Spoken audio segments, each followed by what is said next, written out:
The rain had not stopped since the mail coach crossed the Severn Bridge, and it did not stop now, sliding grey down the tall windows of Mr. Heddle's chambers in the close behind Gloucester Cathedral, while a fire that gave more smoke than warmth muttered in the grate.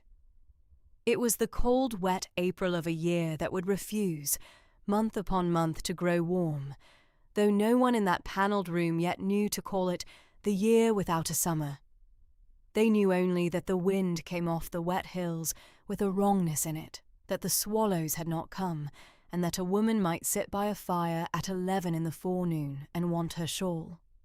Frances Glanville wanted hers, and had it, and sat with her gloved hands folded over a small ruled book in her lap, and her grey eyes level upon the lawyer who was unfolding, with the deliberation of a man who has done this a great many times.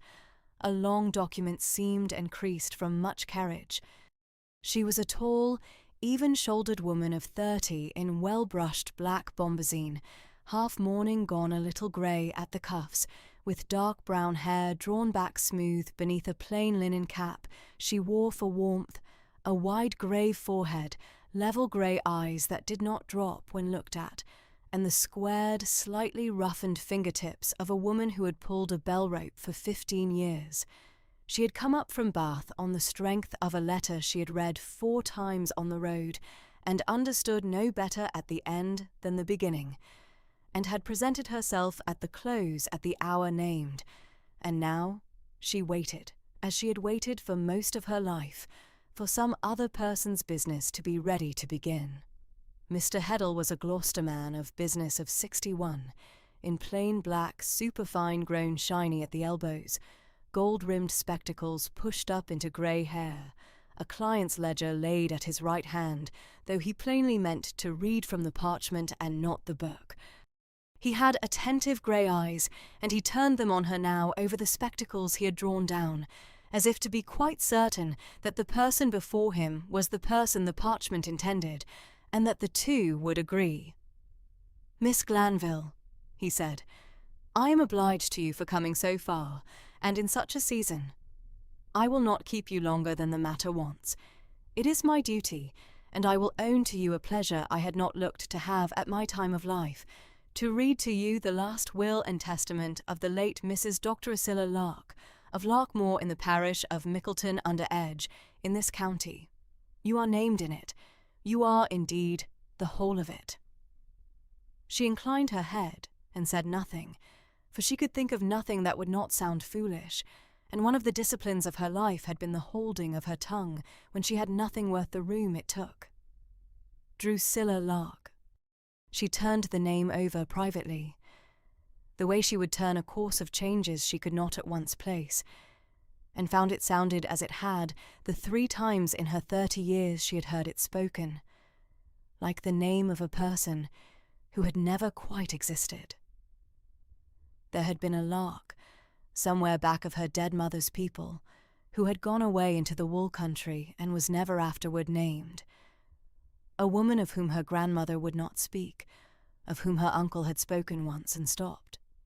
A half-legend, a draught from a door kept shut.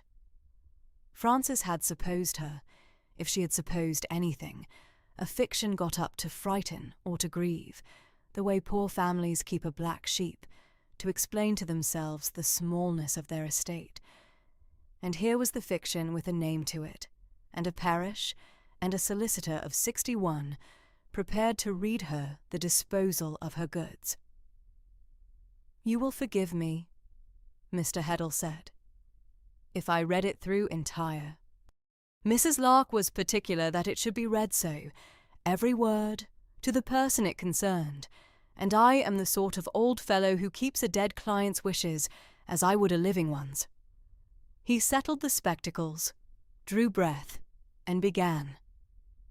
It was a long instrument and an old-fashioned one, full of the slow, doubled phrases the law loves, and Frances, who had learned long ago that the surest way to keep still under a great wash of words was to give her hands a thing to do, opened the ruled book in her lap without quite deciding to, and uncapped the little travelling pencil that lived in its spine, and began, under the cover of her shawl and the table's edge, to prick a course of grandsire.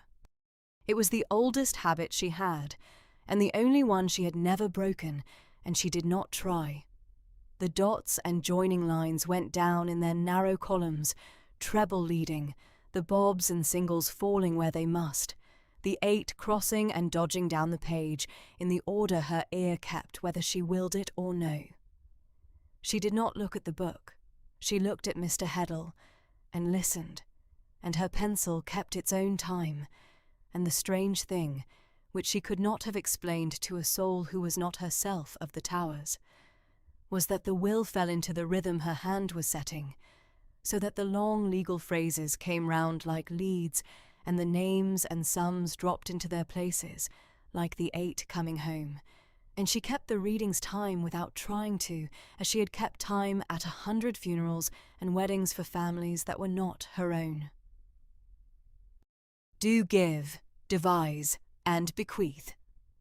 Read Mr. Heddle, unto my great-niece Frances Glanville, daughter of my late niece, and at this present residing in the city of Bath, all that my capital messuage and dwelling-house called Larkmoor, with the gardens, orchards, and appurtenances thereunto belonging, and all that my fulling mill called the Lark Mill, with the mill-pond, leat, wheel, and works, situate upon the little river Mickle, and all those my closes, fields, and parcels of upland sheep-walk containing by estimation 61 acres more or less.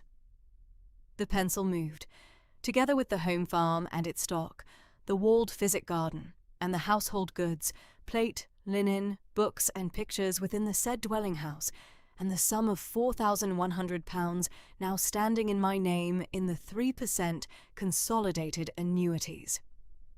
A long lead, her hand wrote it through.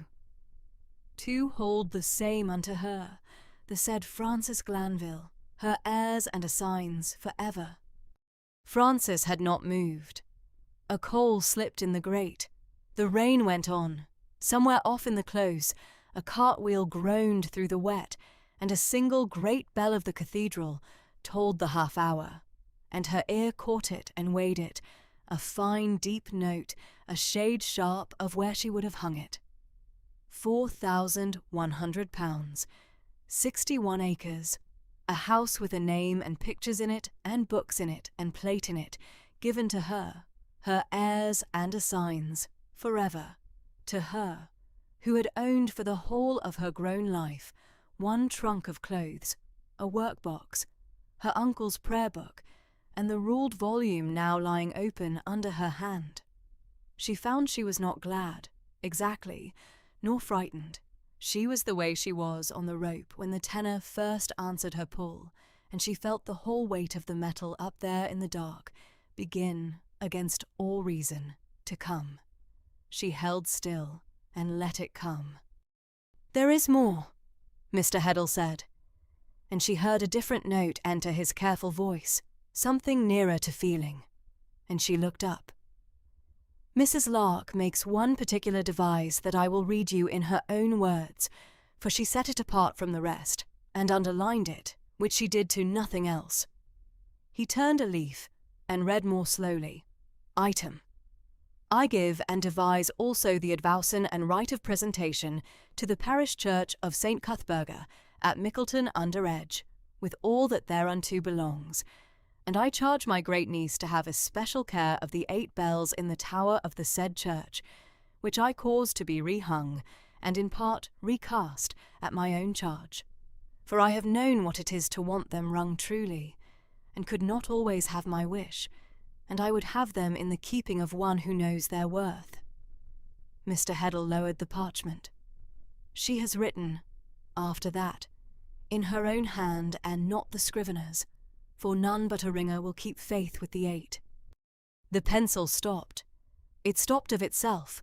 Between one change and the next, the treble hung at the back of the lead and not brought home, and Frances looked down at it, and then up at the old solicitor over his gold rims, and for the first time since she entered the room, she felt the cold go out of her, and something else come in, something she had no name ready for.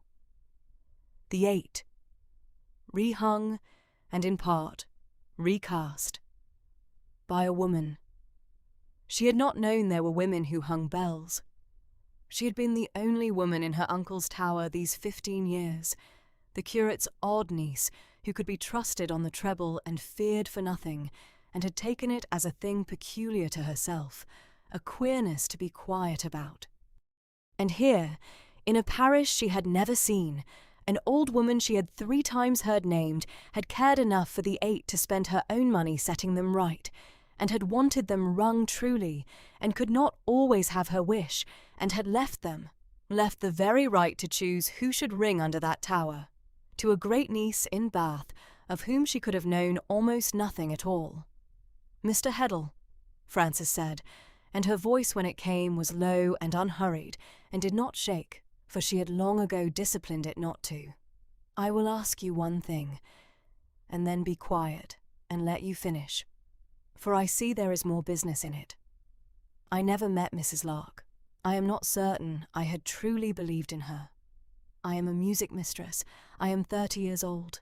I teach scales to other women's daughters at a seminary in Bath, and keep the organ when the proper organist is ill, and ring in my late uncle's tower on a Sunday, because he taught me, and there is no one to stop me now.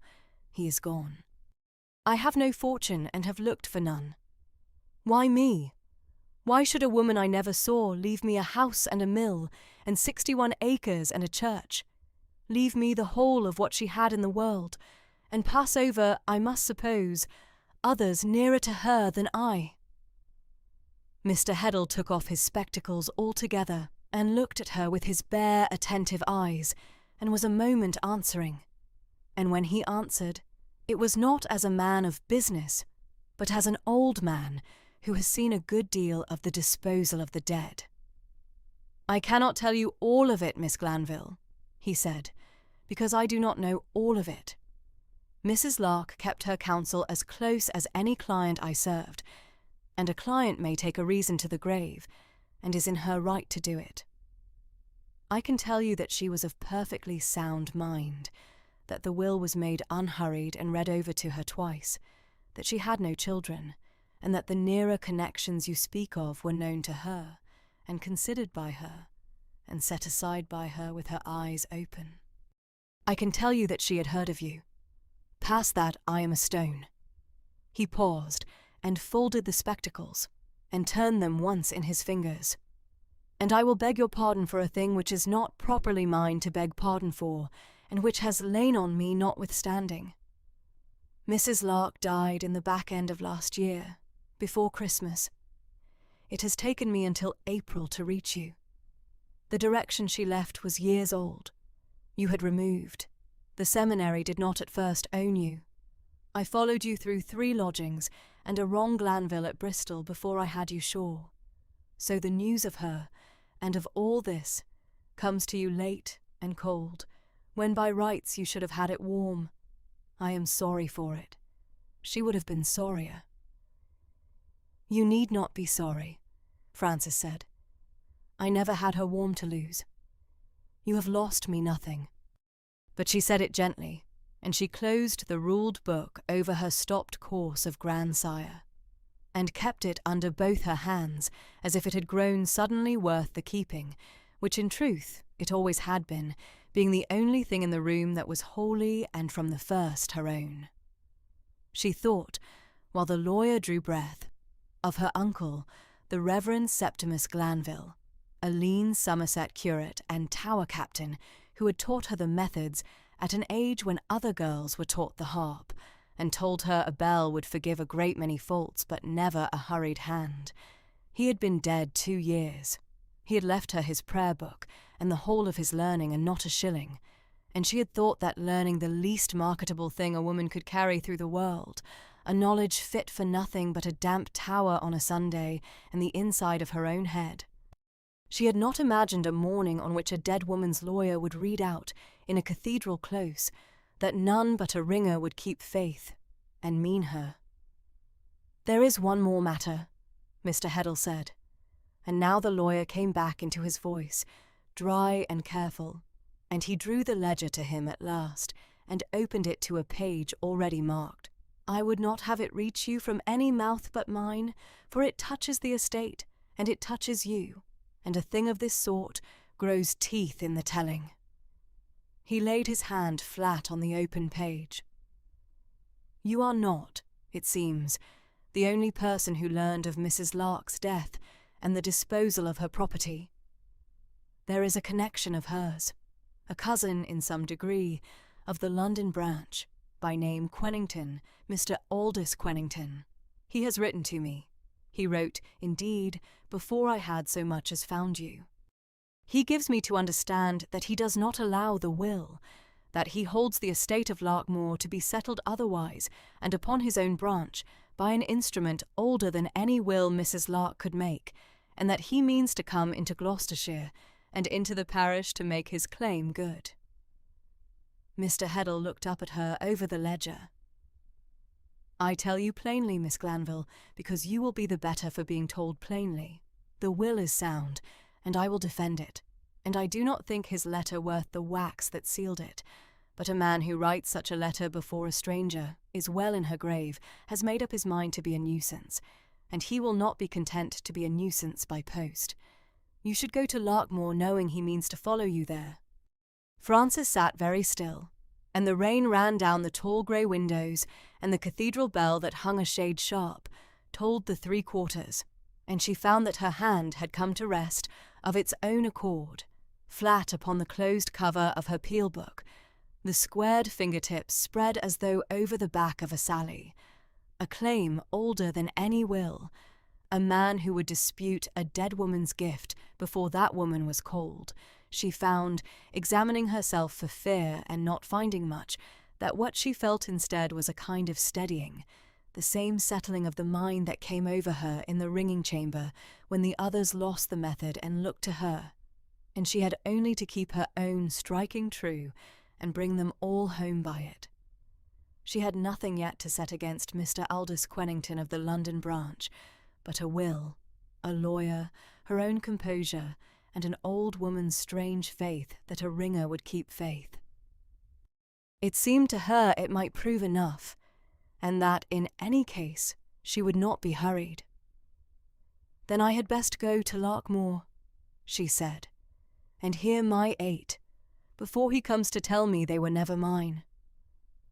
And she rose, and gathered the ruled book to her, and let Mr. Heddle hand her down the worn stair into the rain, while above the wet close the great sharp bell of the cathedral struck the hour over Gloucester, a single voice where she would so much rather have heard a ring, and she walked out under it toward the wool country and the tower at Mickleton under Edge. The mail set her down at Chipping Ashbury a little after noon on a Tuesday in the cold wet May, and Frances Glanville stepped from the coach into a market square the colour of wet slate and stood a moment with her gloved hand on the door, taking the measure of the place as she took the measure of all new things, by listening first. The town clock over the Cornhall struck the 12:30 while she stood there, and she marked without meaning to that it was a thin, sweet treble of a clock, true enough, hung high, and that the man who had set it going had hung it a half-turn shy of plumb, so that the strokes came a hair uneven, the way a clapper will lean when its staple has worn. Then she let the door go and turned to see to her trunk. She had travelled north out of Bath over 2 days with the modesty her means required. The seminary had given her leave and a fortnight's character. The carrier had taken her corded trunk by the slow road, and she had come the rest herself by the public coaches, breaking the journey but twice. There had been a breakfast inn at Tetbury, the Crown, where she had eaten a coddled egg and read a borrowed Gloucester paper at a window streaming with rain, and there had been one overnight at the Unicorn in Chipping Ashbury, where the chop was tough and the chambermaid civil, and where she had lain awake not from any disorder of the heart, but because the inn-yard had a stable bell on a bracket that swung in the wind all night a perfect minor third below the church, and she had lain counting the two of them against each other until the grey came up. That was the whole of her removal. She did not make more of a journey than a journey was. A gig had been sent in for her from Larkmoor, a plain thing with a brown cob between the shafts and a boy of 14 to drive, and the road out of the town climbed at once. The country rose under the wheels in long pale shoulders of limestone, the walls running grey and dry laid up over the lift of the land and away, the few thorns leaning all one way from the prevailing wet, and over the whole of it, the sky of that ruined summer hung close and lidded and the colour of pewter, so that the green of the new grass looked bruised under it, and the lambs in the home closes stood about their ewes with their backs humped against a cold that had no business in May. It was the year, men were already saying in the inn-yards, that had no summer in it. The hay would not get up, the corn would stand sodden, and the talk along the Tetbury road had been of frosts in June to come, and a quartern loaf that climbed a penny a week. Francis looked at the leaning thorns and the great soft going out of the uplands toward the blue smudge of the edge, where the limestone fell away at last to the vale, and she found it neither bleak nor beautiful, but simply hers, which was a stranger thing than either, and sat very still, with her hands folded on the worn calf of her peel-book, and let the place come to her. Larkmoor stood where the boy had said it would, above its own water, a long, low, gabled house of honey-grey ashlar under a roof of stone slates, gone green-grey, with the wet, set into the side of the hill, with its back to the weather and its face to the falling ground, and below it, where the little river Mickle came down out of the combe and was gathered and let go again, stood the mill. She heard the mill before she saw it whole, the deep, patient groan and slap of the great undershot wheel turning in its race, and under that the muffled, steady thud and pause of the fulling stocks rising and dropping on the wet wool in the troughs, a sound like a slow heart that did not tire. The Lark Mill was at work. The wool country had not stopped for a cold spring. The cloth had to be fulled whatever the sky did, and the stocks beat on. The gig came up the gravel sweep, and a woman and a man were already at the door to meet her. Mrs. Tetlow, the housekeeper, iron-grey under a clean linen cap, her chatelaine of keys at her waist, who curtsied and said the mistress was very welcome, and the fires lit, and Mr. Locke, the steward of the home farm and the mill, a square weather-browned man in a brown frieze coat, who took off his hat to her and held the cob's head while she came down, and said only that he was glad she was come safe over so much bad road. She thanked them both and meant it, and went in out of the cold. There was a great deal of the place, and she did not try to hold it all in one afternoon. Mrs. Tetlow walked her through what could be walked before the light failed, and Mr. Locke laid before her on the hall table, in his careful round hand, the plain account of what she had come into, and she was content to hear it once. 61 acres of upland sheep-walk, the most of it the high-dry going above the house, where the long-wooled ewes ran.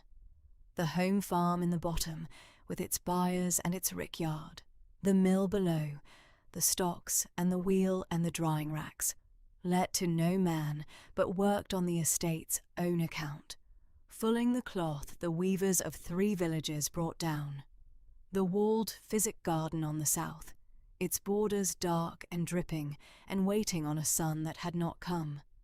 The house itself with its long parlours, and, away beyond the gravel and the lower close where the ground rose again to the churchyard wall, the church of St. Cuthberga at Mickleton under Edge, to which Larkmoor held the advowson, the right to name the parson, and whose tower carried the ring of 8 that the late Drusilla Lark had rehung at her own charge, and that Francis had been left along with the rest, as one is left the pictures and the plate. In the funds there was £4,100 in the 3 per cents, which Mr. Heddle held the papers of.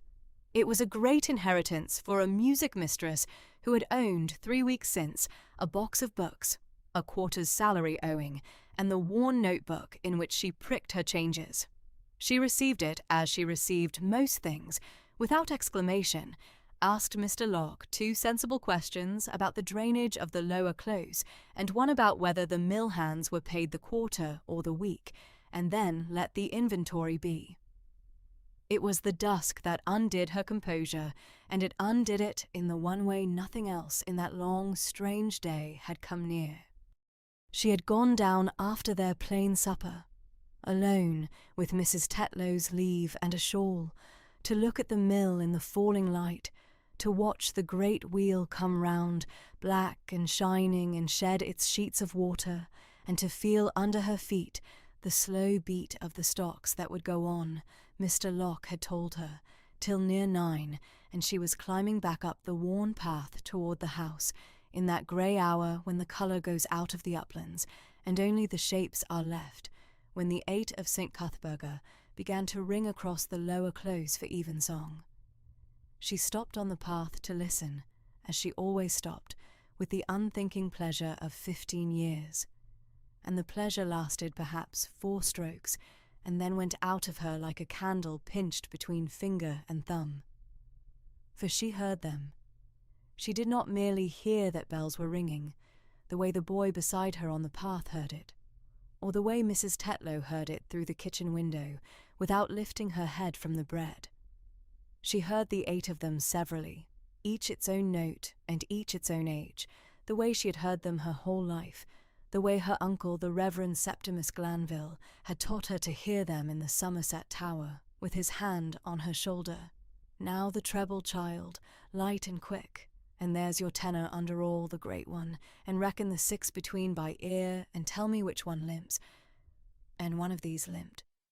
The ring came round in plain rounds, the treble down to the tenor, 1, 2, 3, 4, 5, 6, 7, 8.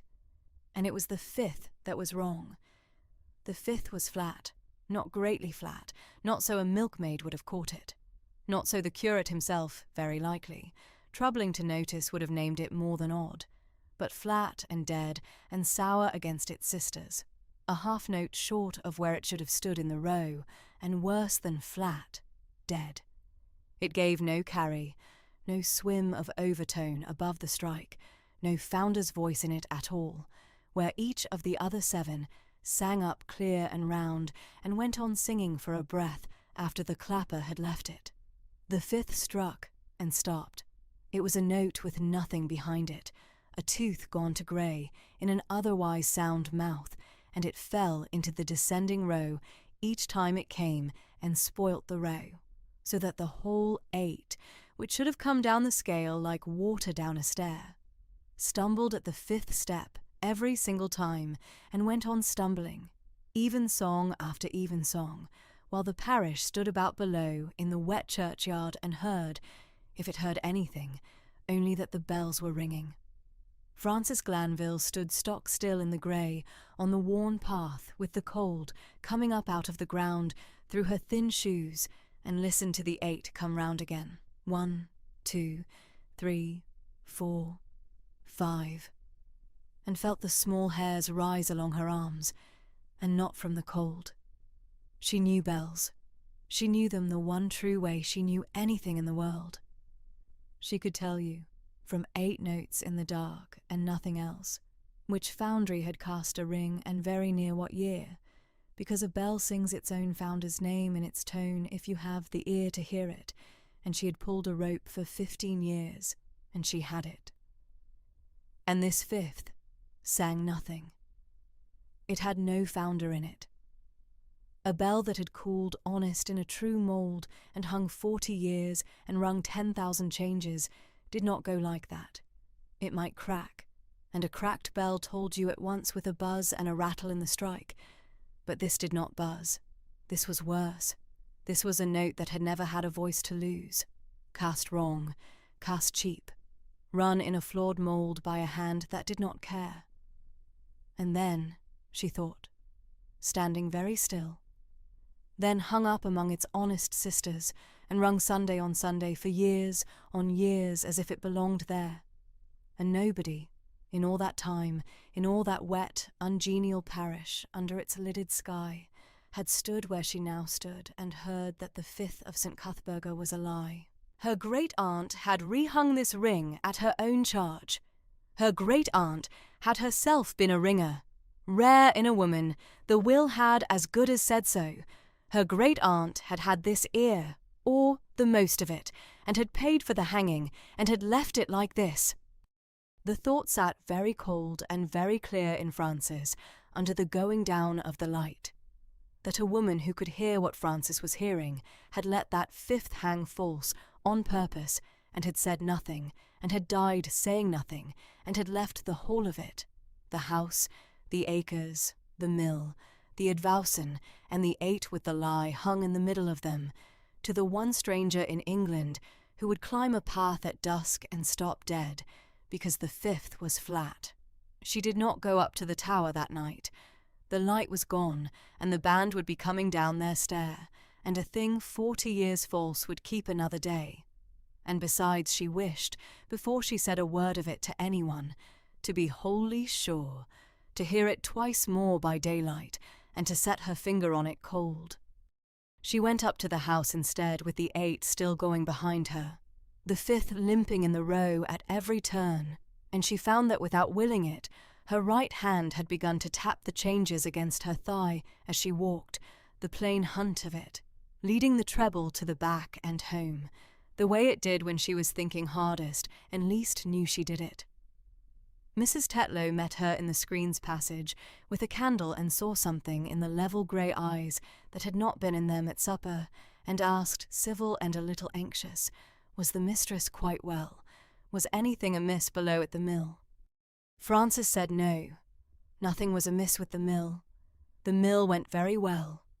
And then, because she would not begin her tenure under that roof with even the smallest dishonesty toward the woman who held the keys of it, she said that she had been listening to the 8, and that there was a thing wrong with one of them, and that she should look into it when she had been a little longer in the place. And Mrs. Tetlow, taking the candle to light her up, said only, comfortable and unsurprised, that the old mistress had been used to say much the same, that there was a deal about that 5th wanted looking into, and that she'd see to it before she went, and there she never had. And it was a pity, for it had vexed her at the last. That night, when the house was abed, Frances sat up in the cold bedchamber with one candle and her peel book open on her knee, not pricking changes now, but only turning the leaves backward and forward, the courses of Grandsire and Stedman, and the treble bob in her uncle's faded ink, and her own newer hand, the marks of the founders she had copied down over the years, Rood Hall of Gloucester, and Bilby of Somerset, and the rest, each foundry's letters and dates, and the little crowns and shields they signed their work with.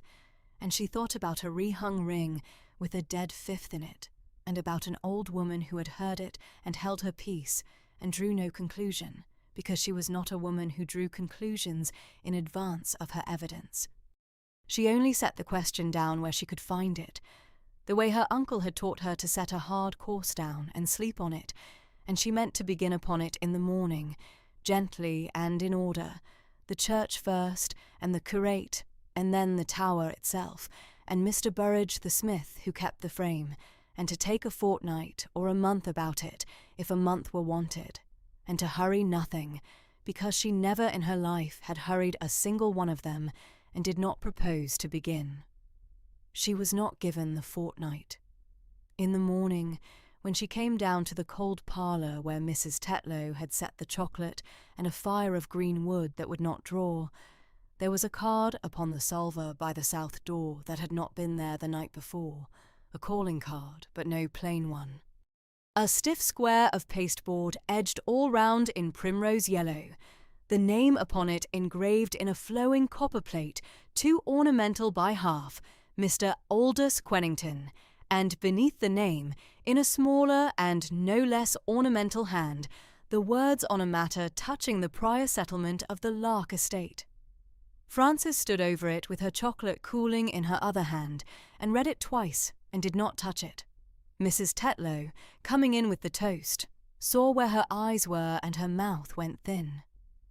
The gentleman's man had ridden over with it from Chipping Ashbury at first light, she said, and left word the gentleman himself would wait upon the mistress within the week, Thursday or Friday, and his master not a person, by the look of the servant, that took her no kindly. Frances set the card down where she had found it, Primrose side up, and looked at it a moment longer. And then she went to the window and looked out and down across the wet lower, close to the squat grey tower of St. Cuthberga, standing up out of its dripping yews against the lidded sky, where, behind the louvres of the belfry, the 8 hung in their frame in the dark with the lie among them, waiting, like everything else in that place, for the one person who had at last come who could hear it. He came on the 3rd wet morning of June, when the rain had been falling on Mickleton since before light, and the Mickle ran brown and high under the mill, and the carriage that brought him was a hired post-chaise with a Gloucester licence plate and the mud of 8 bad miles thrown up its yellow body to the very window-glass. Frances watched it labour up the gravel sweep from the south parlour window, the linen cap warm on her drawn-back hair, the squared fingertips quiet along the cold sill, and she counted the thing into the yard the way she counted everything, the 4 beats of the horses, the dragging 5th beat of a wheel that wanted greasing, and she was already, before the step was let down, a little prepared for what a man might be who arrived in such weather, rather than wait a day for better. Mrs. Tetlow came in to say the gentleman who had left his card was below, him and another with him, and would the mistress receive them? And Frances said that she would, in the south parlour, and that Mrs. Tetlow might bring up the good Madeira and then stay within call of the door. She did not rise to meet him at the head of the stair. She sat where the grey window light fell across the green baize table she had carried in for her writing, and she let Aldous Quennington be shown to her, so that he came across the long room toward a seated woman who did not get up, and had to do the crossing under her level grey eyes the whole way. He was 44, fleshy and high-coloured, a big soft man who carried his weight in front of him, and walked with the slight backward lean of a man who has dined well for 20 years. The primrose yellow waistcoat strained its buttons across him, and bore, low on the left, where a man rests his glass between courses, a faint old stain the colour of dried gravy that no valet had got out. A quizzing glass hung from his neck on a wide black silk ribbon, and his hands, when he put one out toward her in the warmth of greeting, were soft and a little damp, the nails very clean, the rings cut into the flesh of the fingers. He smiled a great deal. The smile was wide and ready, and went up the cheeks and creased the eyes most agreeably, and it never once reached behind them. The eyes themselves stayed flat and watchful and busy, going over the parlour as he came, the panelling, the worn good carpet, the silver on the side table, the very weight of the curtains, pricing it, she thought. The way a horse-dealer prices a beast, he means to swear is broken-winded and buy cheap. "Cousin Frances," he said, before any introduction had been made, and as though they had been parted a fortnight rather than never met in their lives. "For we are cousins, you and I, whatever the lawyers make of it. Cousin Frances, you will forgive a wet and travel-stained man for coming to you so, but family business will not always wait on the weather, and I had as soon have our little matter open and friendly between us as fall into the hands of men who are paid by the day, to keep it closed." "You are very welcome out of the rain, sir," Frances said. "Pray sit. Mrs. Tetlow will bring something to warm you." She did not say cousin back to him. She let the word lie where he had dropped it. The other man came behind, and him Quennington did at last present, with a wave of the soft hand, as Mr. Felgate, his man of law, come down with him from town. Mr. Felgate was 47, narrow in the face and narrow in the shoulder, with a sharp, dry look and a snuff-stained brown on the edge of one cuff, And he bowed to Francis with a precision his client had not troubled over, and took the chair a little apart, and said almost nothing for a long while.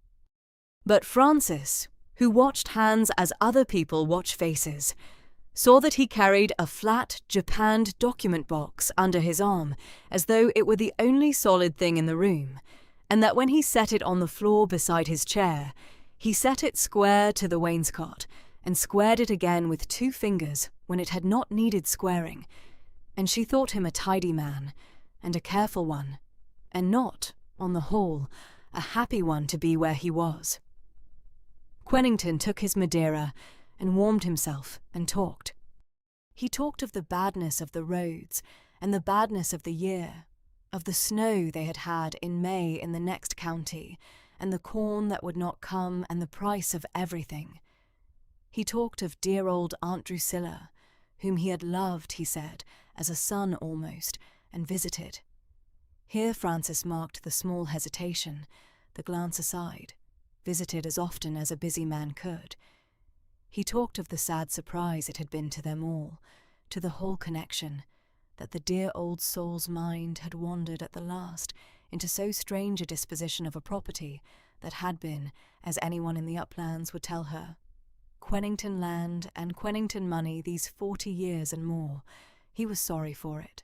He was sorry for Francis most of all, drawn all this way out of Bath, he understood, where she had had a respectable situation teaching the pianoforte to young ladies, drawn all this way only to find the ground cut from under her by an older claim she could have known nothing of.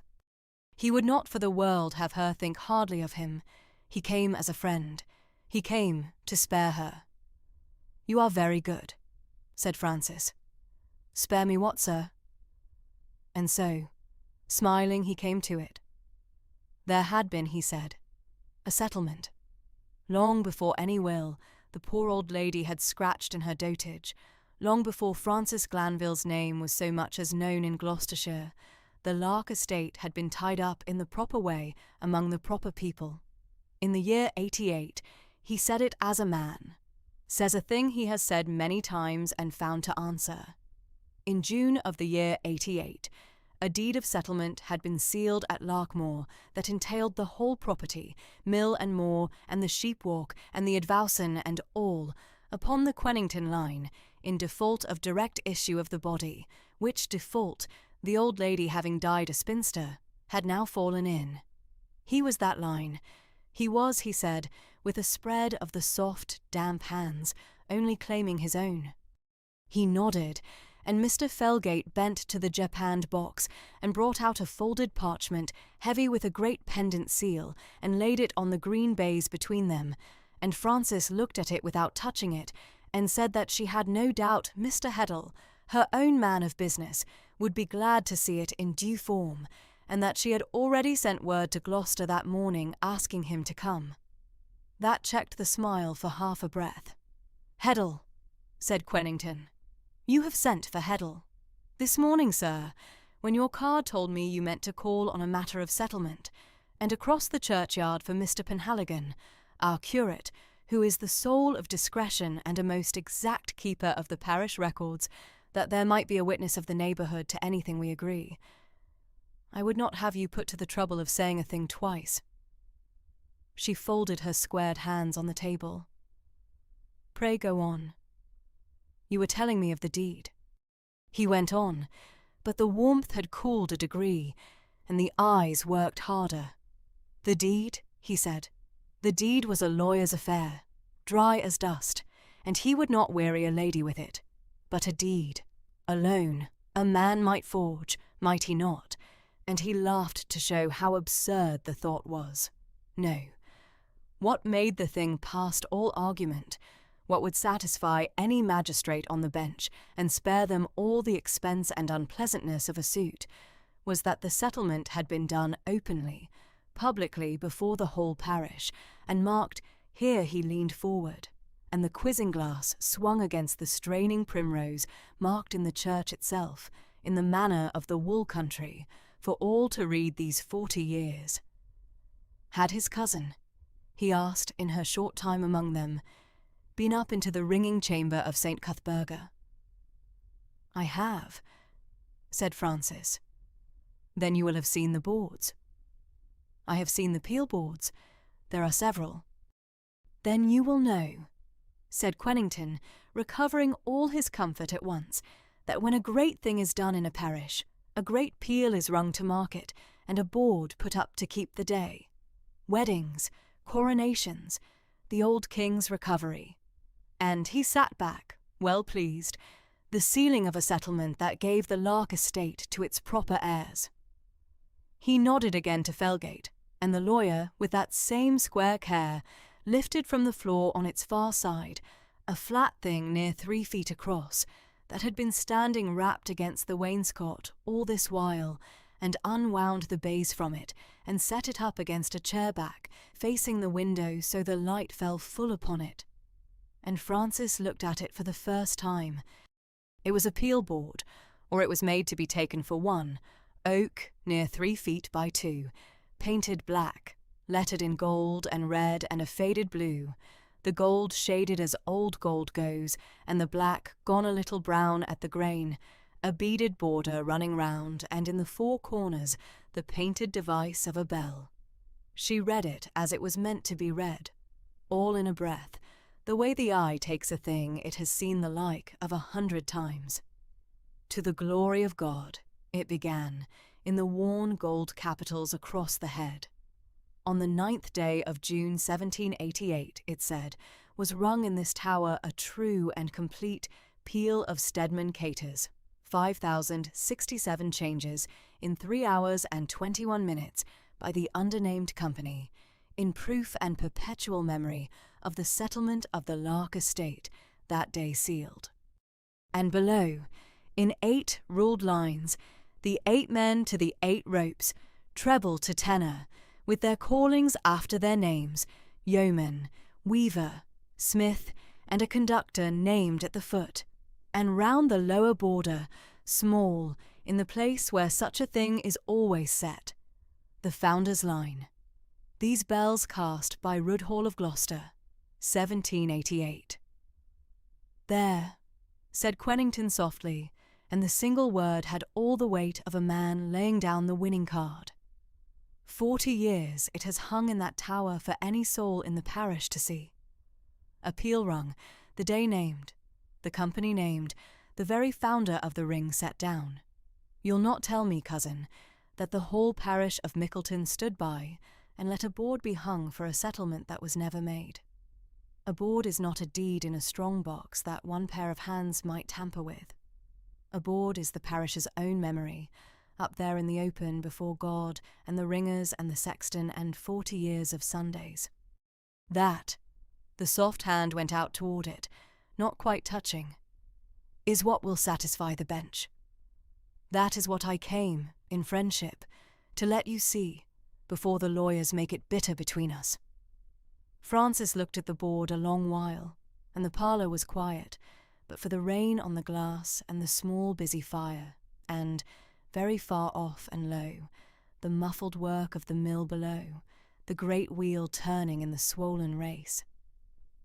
She was aware of Felgate watching her, not his client, who was watching her with the broad, expectant look of a man waiting to be thanked for his forbearance, but Felgate, sidewise, with the dry, sharp attention of a man who lives by reading what people do with their faces, and she was aware that she was giving him nothing, which is, to a man of his sort, the most interesting thing a face can do.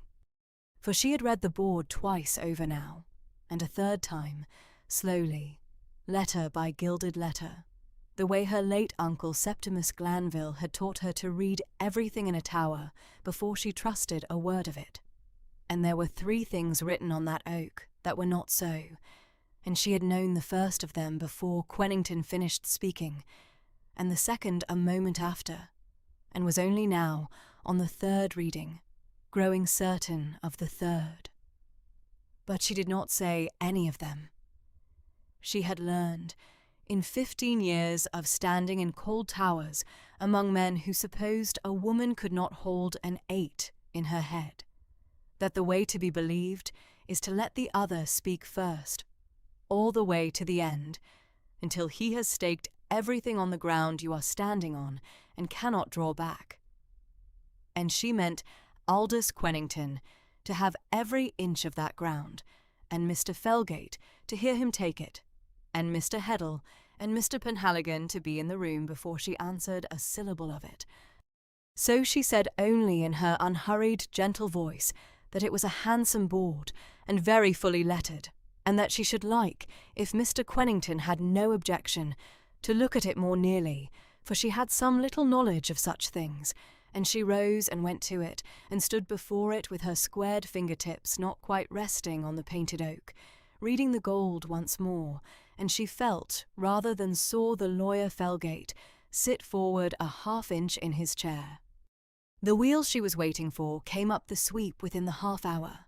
Heddle's hired gig from Gloucester first, the old solicitor climbing down stiff and wet in his plain black and his gold-rimmed spectacles, the client's ledger clutched dry under his coat against the rain, and hard upon him come the short way across the soaked churchyard with his cassock kilted up out of the mud and a great parish register held flat under a square of oilcloth, the Reverend Mr. Penhaligon, sandy grey and spectacled and a little out of breath. Frances had them shown straight up. She presented them quietly to her guests, Mr. Heddle, who acts for me, Mr. Penhaligon, who keeps the records of this church, and watched the small play of it. Quennington large and genial, and not quite easy now that the room had filled with witnesses of her choosing rather than his. Felgate rising to give the old solicitor a colleague's bow and a long measuring look at the register under the curate's arm. Heddle settled his spectacles and asked, in his dry Gloucester way, what the matter in hand might be, and Quennington began again, smoother now, on the settlement and the deed and the board, the whole of it laid out a second time for the newcomers. And Frances took her place again at the green baize table, and drew toward her across it the one thing she had brought down from her own room when Tetlow first announced him, a worn, ruled, calf-bound book, its spine cracked white with handling, its leaves close pricked in faded ink with the dotted lines and figures of the methods. She set her hand flat upon it while Quennington talked, the squared fingertips spread on the cover, the way another woman might rest her hand on a Bible, and when he came once more, in full sail, to the rung peal of Stedman Caters and the 9th of June of '88, and the founder's name set round the border for any soul to read, Frances Glanville opened her peel book on the table in the grey window light and turned, without hurry, to the leaf she wanted. The peel book lay open on the green baize between them, and for a moment nobody in the south parlour said anything at all. Aldous Quennington had finished. He had set his painted board upright against the back of a chair where the wet June light fell across its gilt lettering, and he stood beside it with the air of a man who has laid down the winning card and waits only for the table to acknowledge it. His primrose waistcoat had darkened a shade with the damp of the ride-up from Chipping Ashbury, and the quizzing glass on its black ribbon swung once against the stained yellow silk, and was still. Mr. Felgate sat a little apart, with his snuff-stained cuff against the table edge, watching the board, and not his client. Mr. Heddle had come up from Gloucester that morning with his client's ledger under his arm, and his gold-rimmed spectacles pushed up onto his forehead, and he had said almost nothing while the claimant talked. The Reverend Mr. Penhaligon, fetched across the churchyard in his plain black cassock, sat with a flat parcel of papers on his knee that he had not yet untied. Mrs. Tetlow stood by the door with her hands folded into her apron, because she had refused to leave her mistress alone with so many men, and Frances had not asked her to. Frances Glanville drew the open peel book a half-inch nearer with one squared fingertip, and let the silence run on a beat longer than was comfortable. She had let him say the whole of it, the prior settlement of the year '88, the deed that entailed Larkmoor and the mill and the sheep walk away to his branch, and the board he had carried up, wrapped in oilcloth, to prove the day the thing was sealed. She had asked only an hour ago to look at the board closely, and he had let her, with the indulgence of a man humouring a woman's curiosity for an object she could not be expected to understand. That had suited her exactly. She understood it better than the man who had had it made. "You have been very full, sir," she said, in the level voice that did not rise, "and I am obliged to you, because a thing fully stated is a thing one may answer fully. Mr. Heddle, will you read me again, aloud, what the board says it commemorates?" Heddle drew the spectacles down off his forehead and read from where he had copied the lettering into his ledger, slowly, in the dry voice of a man reading a date into a record. "A true and complete peal of Stedman Caters, 5,067 changes, rung at the church of St. Cuthberga, at Mickleton under Edge, upon the 9th day of June, 1788, in proof of the settlement that day sealed. Cast by Rudhall of Gloucester, 1788. He set the ledger flat. "That is the whole of it, ma'am. Border and centre." "That is the whole of it," Francis agreed. "Now I will tell you 3 things about those words, and you shall judge among you whether a board that says them can be 40 years old, or whether it was painted to look so. I will go slowly because I am not asking you to take my word. I am asking you to follow a reckoning, and a reckoning will stand whoever speaks it." She turned the Peel book so that its ruled lines faced the table, the courses pricked out in her own hand down the columns, the founders' names noted in the margins, the dates against them. Quennington's glance flicked to it and away, as a man's eye goes to a thing he has decided is beneath his notice and finds he cannot quite leave alone. The first thing is the method. The board says a peal of Stedman Caters. Caters is rung upon 9 working, with the tenor behind.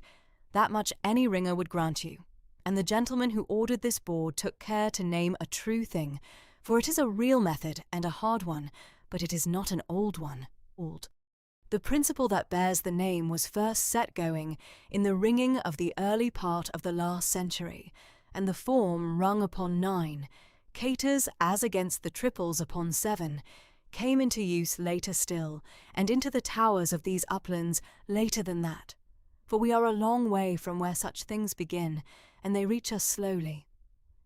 She laid one fingertip on the relevant column. "I have here the years the methods came to be rung, copied from my uncle's hand and from the printed collections he kept, the Reverend Septimus Glanville, that was tower captain in Somerset and taught me my trade. By the date this board claims, a band in a parish tower above the Vale might just have been essaying Grandsire Caters or trying Stedman upon the lighter numbers. But a true and complete peal of Stedman Caters, 5,060-odd changes brought round without a fault, rung here on that day. That is a thing which did not happen, because the men of that day in this parish had not yet the hands nor the knowledge to ring it. The board names a peal the year it claims could not have rung. It is as though a man showed you a letter and swore it was carried by a coach road the year of its date had not yet cut." Felgate's narrow face had not moved, but his eyes had come up off the board and on to her, and the snuff-stained cuff had slid back from the table edge. He was a man, she had been told, who respected a true date more than a paying client, and she watched the first respect arrive in him and said nothing to spoil it. "That is one woman's opinion of bells," Quennington said. The oily half-smile was still in place, but it had gone a little fixed at the corners. "A magistrate will hear an opinion. He will not weigh it against a deed and a board the whole parish may look upon. It is not an opinion, sir. It is a date, and the second thing I have to say is a date also, and a plainer one." Francis turned a leaf. "The board says, along its lower border, cast by Rudhall of Gloucester, in 88. The Rudhalls were the great founders of all this western wool country. There is scarce a tower from the Severn to the Edge, but rings their metal, and a man wanting his forgery to sound right would name them as naturally as he would name the bank. But there was more than one Roodhall, and they did not all live forever. The Abraham Roodhall, whose mark is the famous one, whose name a forger would think of first, because it is the name upon the old church boards he had seen. That founder was dead a good many years before 88. The works were carried on after him by his successors, and their casting marks are not his. The founder's stamp changed with the hand that owned the foundry, as a man's seal changes when the man does. I know the marks, gentlemen, because I have copied them, here and here, the older and the later, with the years against them, for a ringer learns to read a tower's whole history off the founder's stamps, as you would read a man's title off his arms. She looked up. Go into the belfry of St. Cuthberga, which Mr. Burrage will gladly open to you. Take a light up into the frame, and look at the metal that is truly there. You will find the marks of the foundry as it truly stood in those years, and you will not find the mark this board would have me believe in, because the man it names to do the casting was in his grave when it says he did it. A board may be painted with any name. It cannot be painted with a name and have the metal in the tower agree with it, unless the metal was cast by the man named, and a dead man casts nothing. Heddle had begun, very quietly, to write. The scratch of his pen was the only sound for a moment, besides the rain on the panes and the far steady working of the mill below the garden, the great wheel turning at its fulling, as it turned every hour of every day, indifferent to deeds. And the third thing I do not bring out of my own book at all, for I would not have you think the whole of this rests upon a woman and her ruled paper. The third thing the parish keeps, and the parish's keeper is in the room. Mr. Penhaligon. The curate untied his flat parcel without hurry. Sandy grey head bent, the gold rims of his spectacles catching the window, and laid upon the baize a folded sheet, gone brown at the creases, and a bound book of the parish's faculty record. The leaves foxed and the ink faded to the colour of weak tea. Mrs. Glanville did me the kindness yesterday of asking what the church's own books had to say of its bells, he said in his quiet, intellectual murmur, and I found this, which I had not had occasion to look into these several years. A faculty is the bishop's leave for any great work done upon the fabric, and the recasting or rehanging of a ring is such a work, and must be entered. He turned the brown sheet, his finger under the line. Here is the faculty granted to the churchwardens of St. Cuthberga in the spring of 1788, for the taking down of the tenor, the same being cracked, and the carriage of it to Gloucester to be cast anew, and the rehanging when returned. And here, 3 leaves on, in the accounts, the carriage paid, so much for the great bell down to Gloucester in the May of 88, and so much again for the bringing of it home in the September following. He looked up over the spectacles, mild and certain. The tenor of this ring, sir, was not in its frame upon the 9th of June, 1788. It was lying in pieces, or in the mould, at the foundry 28 miles from here. A peal of caters is rung with the tenor behind, sounding every change. It is the bell that brings the whole ring round. There can have been no peal of any method rung in this tower that June, because the bell that must lie behind every peal was away being founded. The board commemorates a thing rung upon a full ring, when the parish's own record, in the bishop's hand and the warden's, shows there were but 7 hanging that summer, and the heaviest of them gone. For a while after that, no one spoke. The rain went on. Quennington's colour had come up high in his fleshy face, and the half-smile was quite gone now. He reached for the board as though to gather it up, and found there was no graceful way to gather up a thing 3 people had just shown to be a lie. It was Felgate who broke it. He rose, came round the table, and bent over the board himself, the snuff-stained cuff hovering, and he looked a long time at the gilt lettering and then at the open peel book beside it, the founder's marks copied out fair, the methods with their years. He straightened. "Mr. Quennington," he said, in the dry, flat voice of a man closing a brief. "I cannot carry this. I was retained to argue a settlement, and I will argue a settlement to the last farthing it is worth, but I will not stand up before any bench in the county and swear to a board that names a method not yet rung, a founder 7 years dead, and a peal upon a bell the parish books prove was lying broken at the foundry.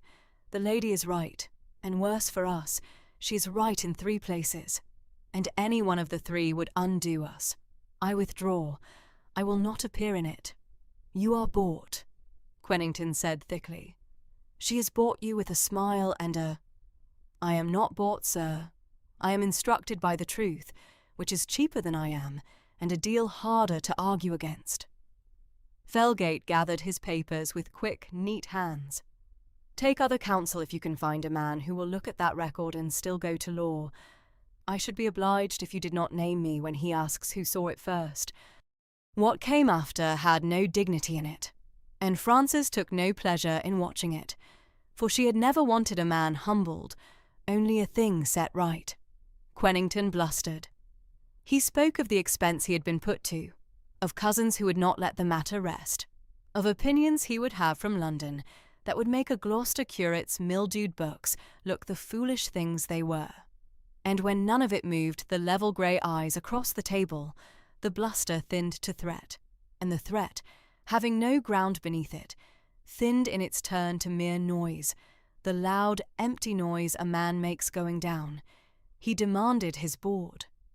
Heddle, without rising, observed that the board might be a thing the lady would wish kept, being evidence in a matter that might yet be carried further, and Frances said, "No, let him have it. She had the truth of it written safe, and a painted lie was the gentleman's own property, and might go with him." So the board went out under his arm in its oilcloth, down the gravel sweep to the hired gig in the rain, and the primrose-edged man went with it, and within the week, by what Mrs. Tetlow had from the carrier, and the carrier from the inn at Chipping Ashbury, he had quit his lodging there, and gone out of the wool country altogether, and was heard of no more upon the edge. There was no scene of him cast down upon the road, no storm, no reckoning beyond the plain, one of a forged date, undone by a true one. He had come up oily and gone down empty, and the door shut behind him, and the mill went on turning below the garden, as if no Quennington had ever troubled the air above it. Heddle stayed to his dinner. When the cloth was drawn and Penhaligon gone back across the churchyard with his faculty book under his arm, the Gloucester man of business sat with his glass scarcely touched and looked at his client across the candle with the attentive grey eyes she had come to trust. "I have practised 40 years, Mrs. Glanville," he said at last, gravely, "and I have seen a great many claims broken, but I never yet saw one broken upon bells, nor by the heir's own hand and head, while her lawyer sat by and wrote. You wanted no rescue. I came up this morning thinking I should fight a hard suit through 2 terms at least, and I find instead I have been your clerk for a day. It is done. There is no settlement of 88. There never was. The deed and the board were made together, late, by a man who counted on no one in this place being able to read what he had written. He counted wrong. Larkmoor is yours past any disturbing of it, the mill and the acres and the advowson and the 8, and I shall have the papers drawn to put it beyond question before the quarter is out. I am very glad of it, Frances said, and found that she was, quietly, all through, the way one is glad of a course brought round true after a long touch. But Heddle was watching her, and he was too old a hand not to see that her gladness had a question folded into it, and he waited, and presently she said the thing that had sat beneath the whole day's business, like a stone under still water. Mr. Heddle. He could not have read the bells, that man, or he would never have dared name a peal a ringer would catch in a breath. But I have been catching the 8 since the evening I came. The 5th of St. Cuthberga is false. It is flat and dead against its sisters. It has been flat and dead, by the sound of it, a great many years. and no one in this parish that I can find has ever named it or asked why. Quennington forged a board to steal a thing. But somebody, long before Quennington, took a true bell out of that ring and hung a false one in its place, and went to the trouble of dating it to look right, the very trick the board tried and failed at. I have proved today what was a lie about 88. I have not yet asked the older question, and it is the one that will not let me alone. She looked up at the old solicitor, level and unhurried, the squared fingertips quiet on the cloth. Why was the fifth ever made false in the first place, and who would my great-aunt have been hiding it from? The county that had watched the claimant ride away found itself, within the week, with a fresh thing to talk of, which was that the new mistress of Larkmoor did not behave at all as a woman lately delivered of a great fright is expected to behave. She did not give a dinner to mark her triumph. She did not drive out in a hired carriage to be looked at in Chipping Ashbury, nor send word to Gloucester that she would be at home to morning callers, nor write a single letter that anyone could afterward report having read.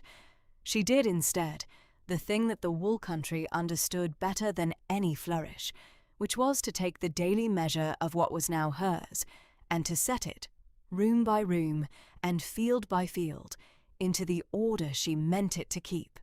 The dark, ungenial August had closed over the uplands like a wet grey lid, the hay spoiling in the swathe, and the corn standing green and sullen in a month that should have ripened it, and through that cheerless weather Frances Glanville walked her inheritance with the unhurried attention of a woman reading a long line of music she had not seen before and meant to learn by heart. She rose early.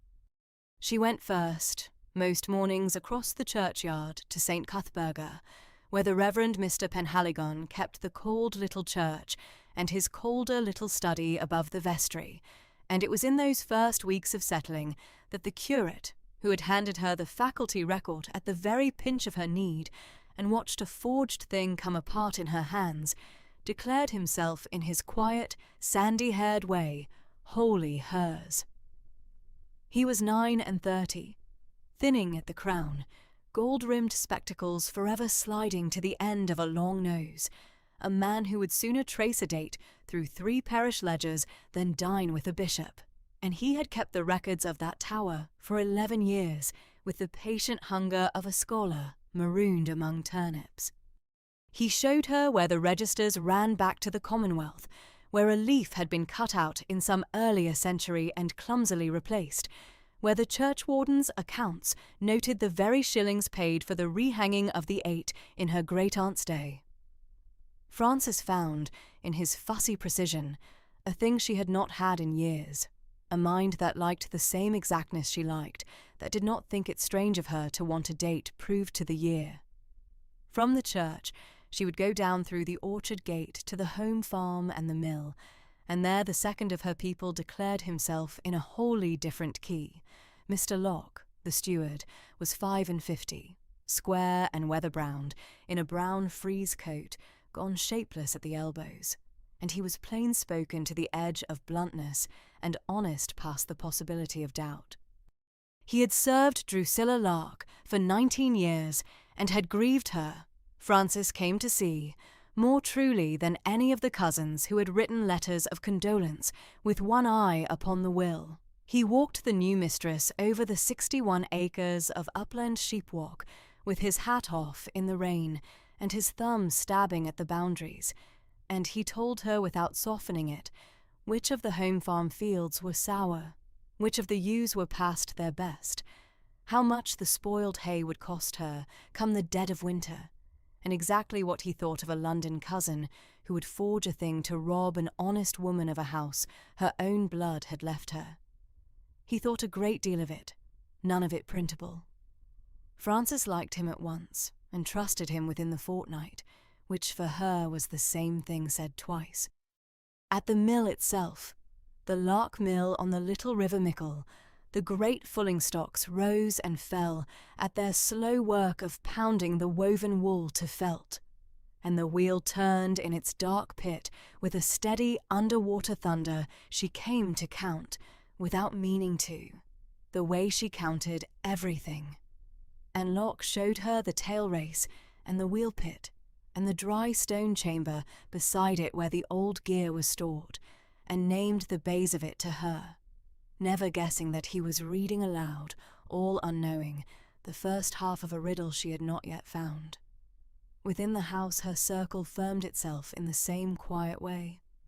Mrs. Tetlow, the housekeeper, 58 and iron grey under her linen cap, had received the new mistress on that first wet evening with the wary courtesy of a woman who had seen a great house go to strangers before and feared what strangers did to it.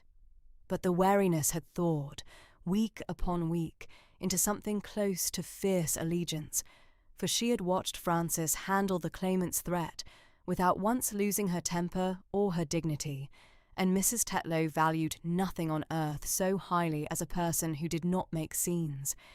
She gave up the chatelaine of keys at her girdle into the new order of things with a relief she would not have confessed under torture, and she took to standing one pace behind her mistress's left shoulder at every consequence, as a good housekeeper stands, ready to be needed.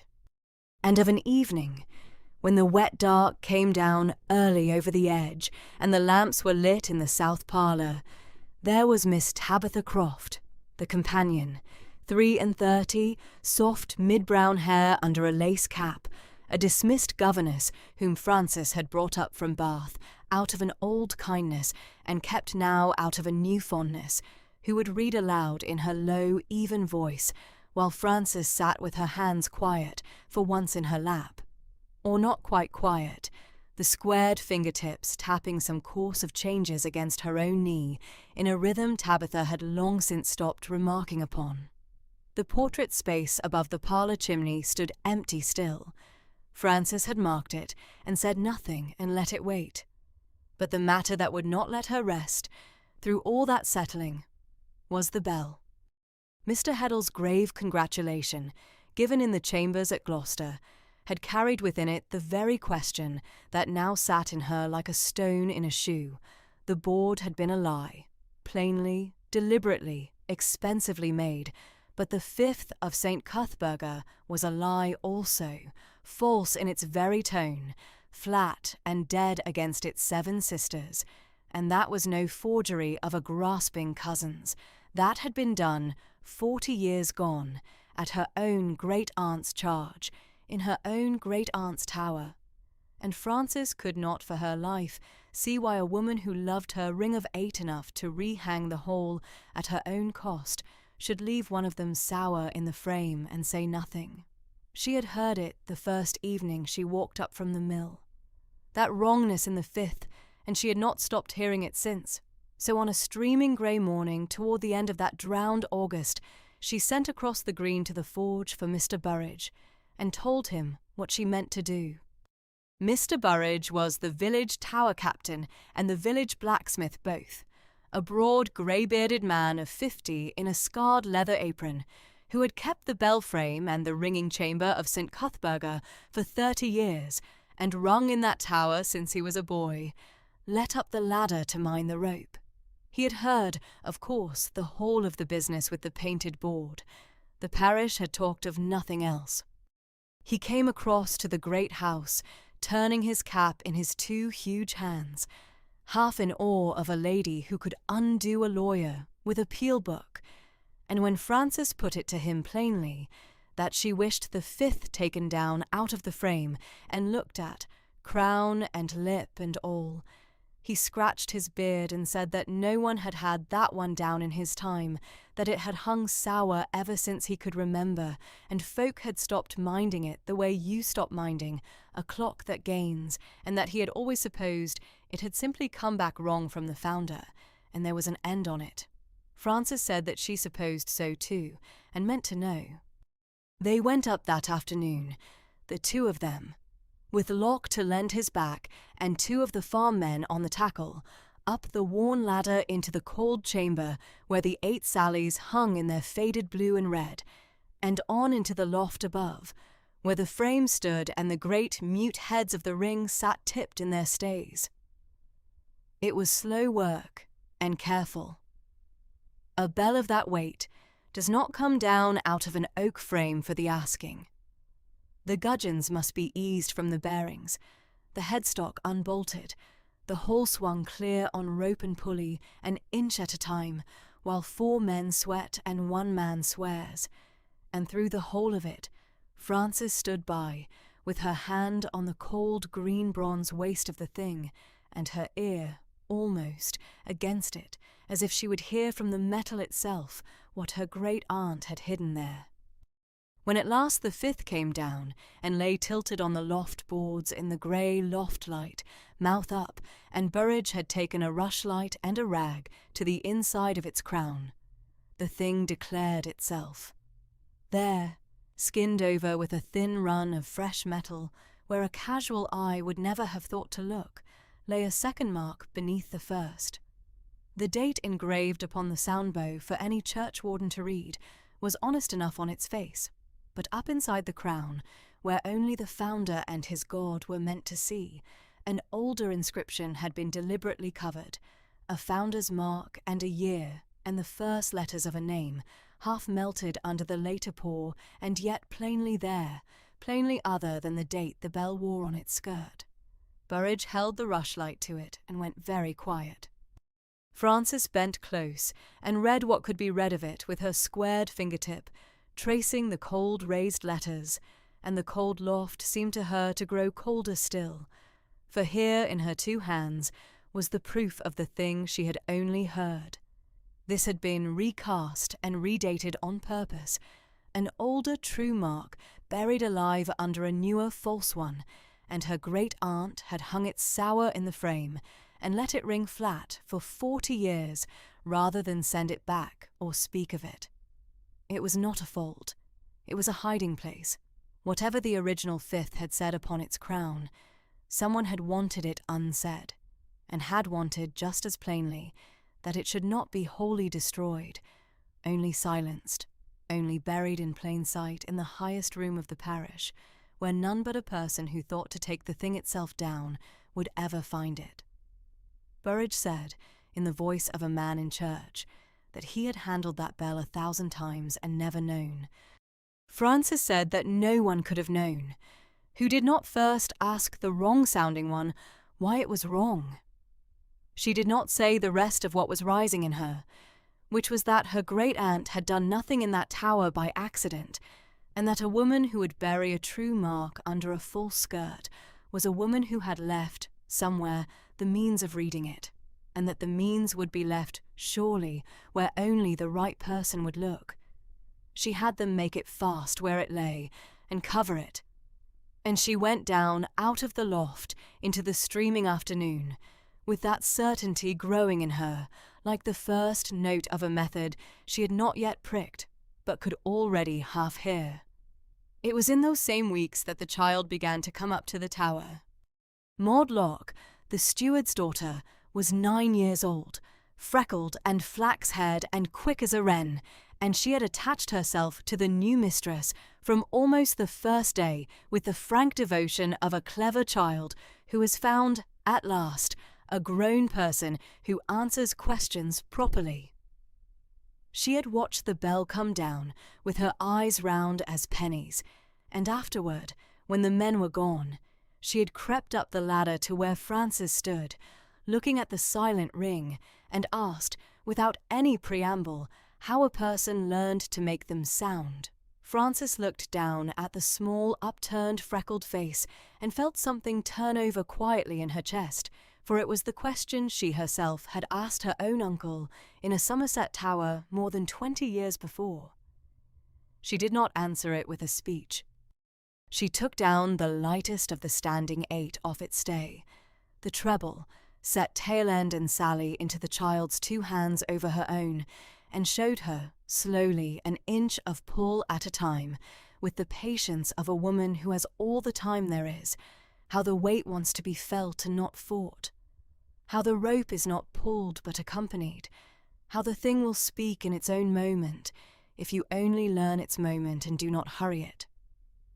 Maud, who hurried everything, stood under that great green mouth, holding her breath, and felt the head rise and check and come home into her hands, and looked up at Frances with the dawning astonishment of a child who has been let into the first room of a house she means to live in all her life.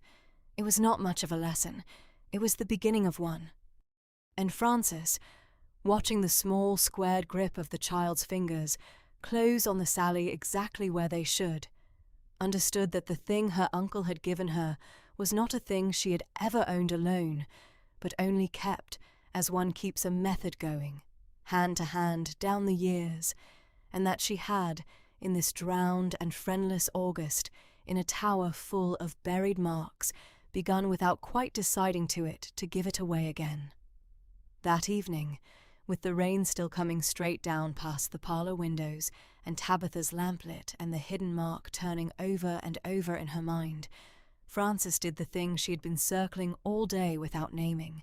The chamber of St. Cuthberga kept, as every tower keeps, its peel book, the parish's own ruled record, going back in this case the better part of a century, where the bands of the past had pricked the courses they rang and noted the peals scored and the dates of them in a dozen different inks and hands. Frances had glanced into it her first week and found it much like any other. She had not, until now, had any reason to read it to the very end. She fetched it down now and sat with it open under the lamp and turned the long pages forward through the generations of the dead, past the grandsire and the plain bob and the treble bob pricked out in faded brown by hands 40 and 60 years gone, on toward the blank leaves at the back where the living band had not yet written. And there, on the very back leaf, in the last place a casual reader would ever trouble to look, she found a course of changes pricked in a spare upright hand she had already learned to know from the signature on a verbatim will, Drusilla Lark's own hand, neat and certain and unmistakable, a long ladder of figures running down the ruled lines as a method runs, lead after lead, the treble threading its hunt through the working notes exactly as the books require. Frances drew the lamp closer and bent over it, her lips moving as she counted the rows, her squared fingertip following the changes down, and within a dozen lines the small, cold, quiet thrill came over her that she had felt twice now in that parish, the thrill of a thing that is plainly true and plainly impossible at once. For the figures were pricked like a method and ran like a method, and were not any method that had ever been rung in England or anywhere else. They obeyed no rule she knew. They came round to no course end that any composer would own. They were a ladder of changes that no band could ever have pulled off in a tower, and they had been set down, with enormous care, by the one person in the world who had buried a true mark under a false skirt and left a riddle for the only sort of person who could read it.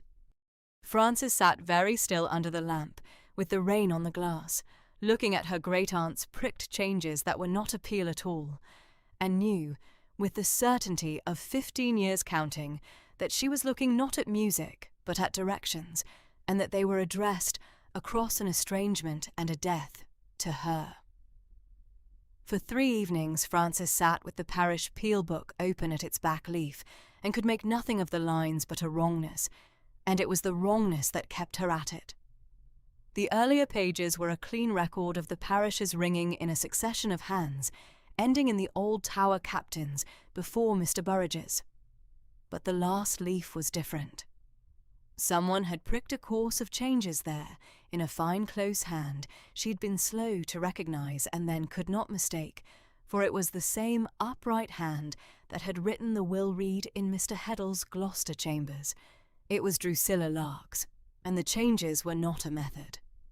Frances had pricked methods since she was a girl at her Uncle Septimus's knee in the Somerset Tower, and she knew the look of them as a clerk knows a fair copied page, the orderly hunting of the treble, the bobs and singles falling where the rules required, the rows closing at last upon rounds with the satisfaction of a sum that comes out. This came out at nothing. The rows did not return to rounds.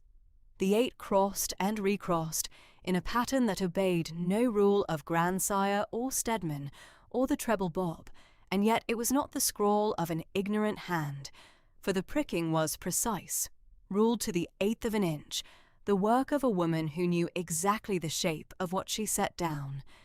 A method is written to be rung. This had been written to be solved. She tried it first as a puzzle of ringing and got nowhere, and on the third night she put the ringing out of her head and looked at the marks as marks. There were 8 places to a row, because there were 8 bells. That much was given. But suppose the 8 places were not bells at all.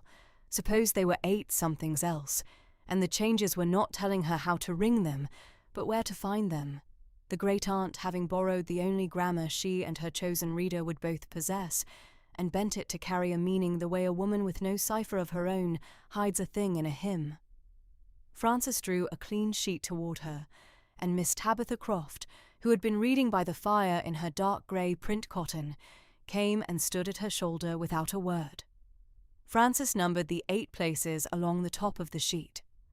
Then she went through the pricked rows lead by lead, and where in true ringing the place bell lying at the lead end would name nothing, she let it name something, and wrote beside each lead the word the place put into her mouth. The 5th, lying behind. The 3rd, hunting to the front, the treble parting them. Slowly, over an hour, a set of words assembled down the margin, and they were not the language of the tower at all. They were the language of the mill, for the leads named bays. They named the wheel race and the tail of it. They named the pit, where the great fulling wheel turned. They named, in the borrowed places of a ring of 8, the very stones of the wheel pit wall, counting along them as a ringer counts a course, so many from the door, so many up from the floor of the race, until the count came to rest on one stone and stopped, and the changes after it ran down into rounds at last, the only true rounds in the whole leaf, as if to say, here, and only here, the thing is at home. Frances sat back. She did not hide it from a thief, she said quietly, more to the page than to Miss Croft. A thief would have had the house apart in a week. She hid it from anyone who could not read a course of changes, which is to say from everyone in the world but the one person she meant to find it.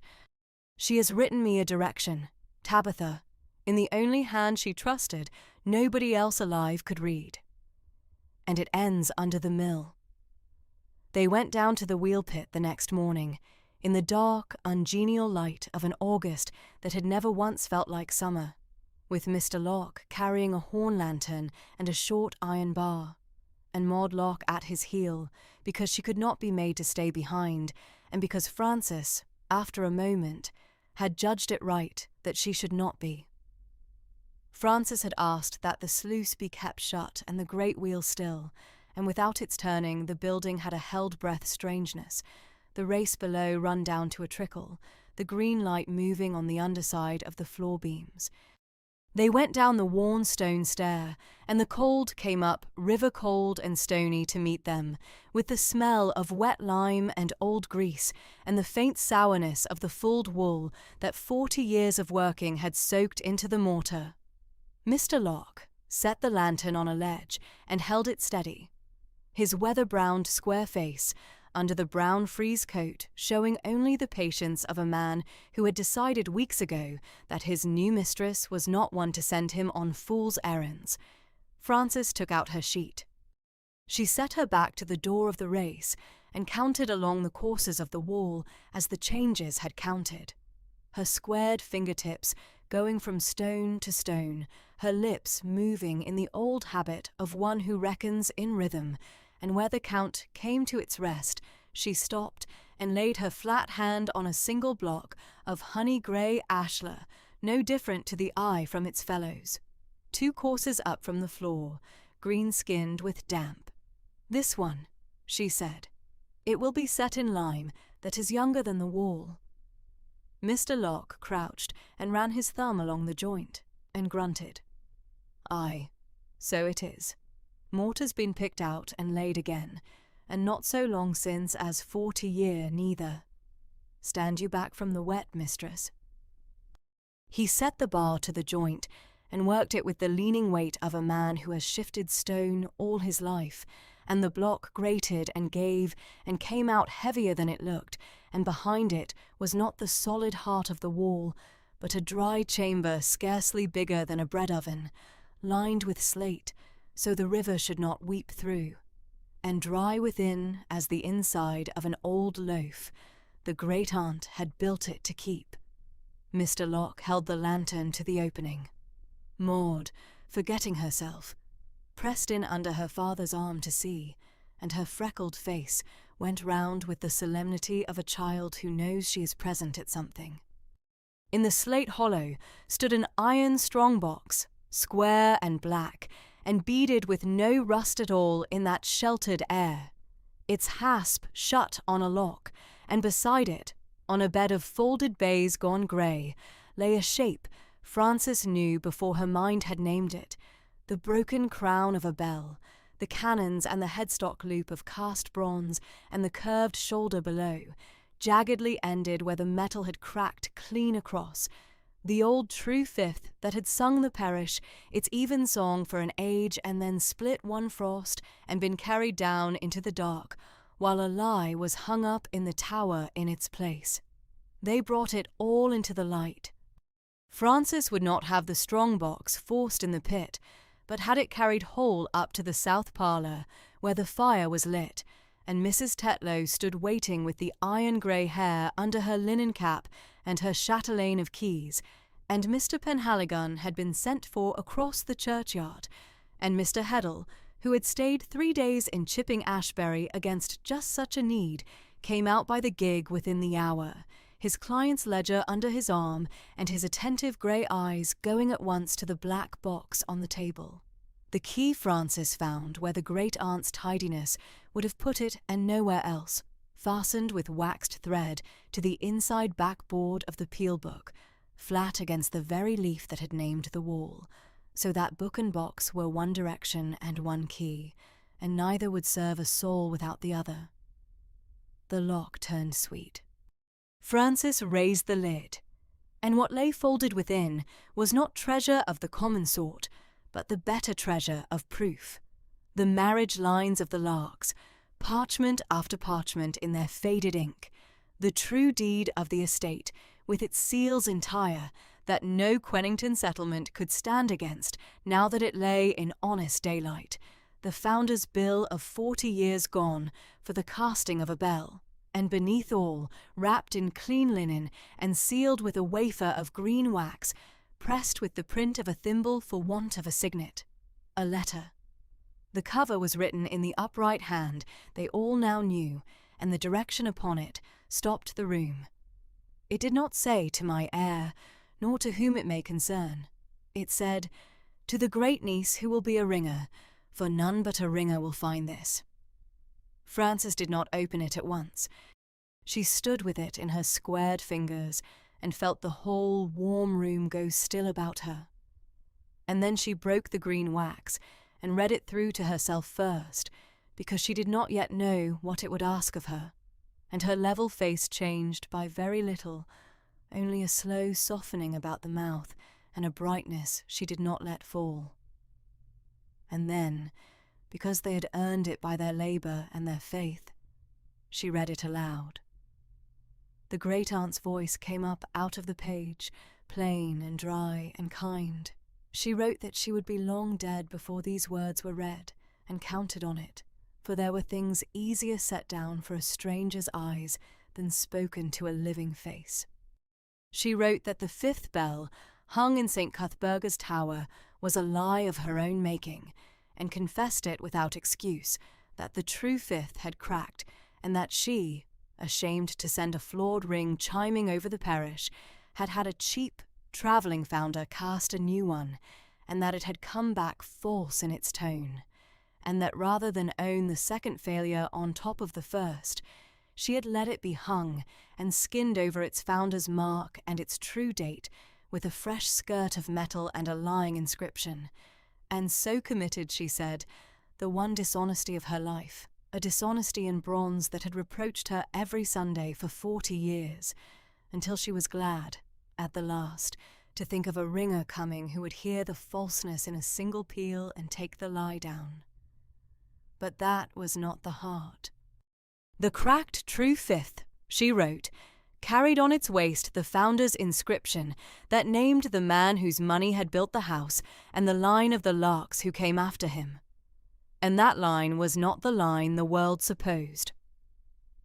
For Drusilla Lark and Francis's own grandmother had been sisters. Francis had not known it. She had been taught the great aunt was half a fiction, the lark who went to the wool country and was never spoken of, and now she understood why. Because there had been a quarrel between the two sisters that the elder generation had buried by the simple means of never naming the loser of it, and the loser had been Francis's grandmother, the younger, the wronged one, married away poor into Somerset, while the property and the good name stayed with Drusilla. The letter did not rehearse the old injury at length. The great-aunt had no taste for it.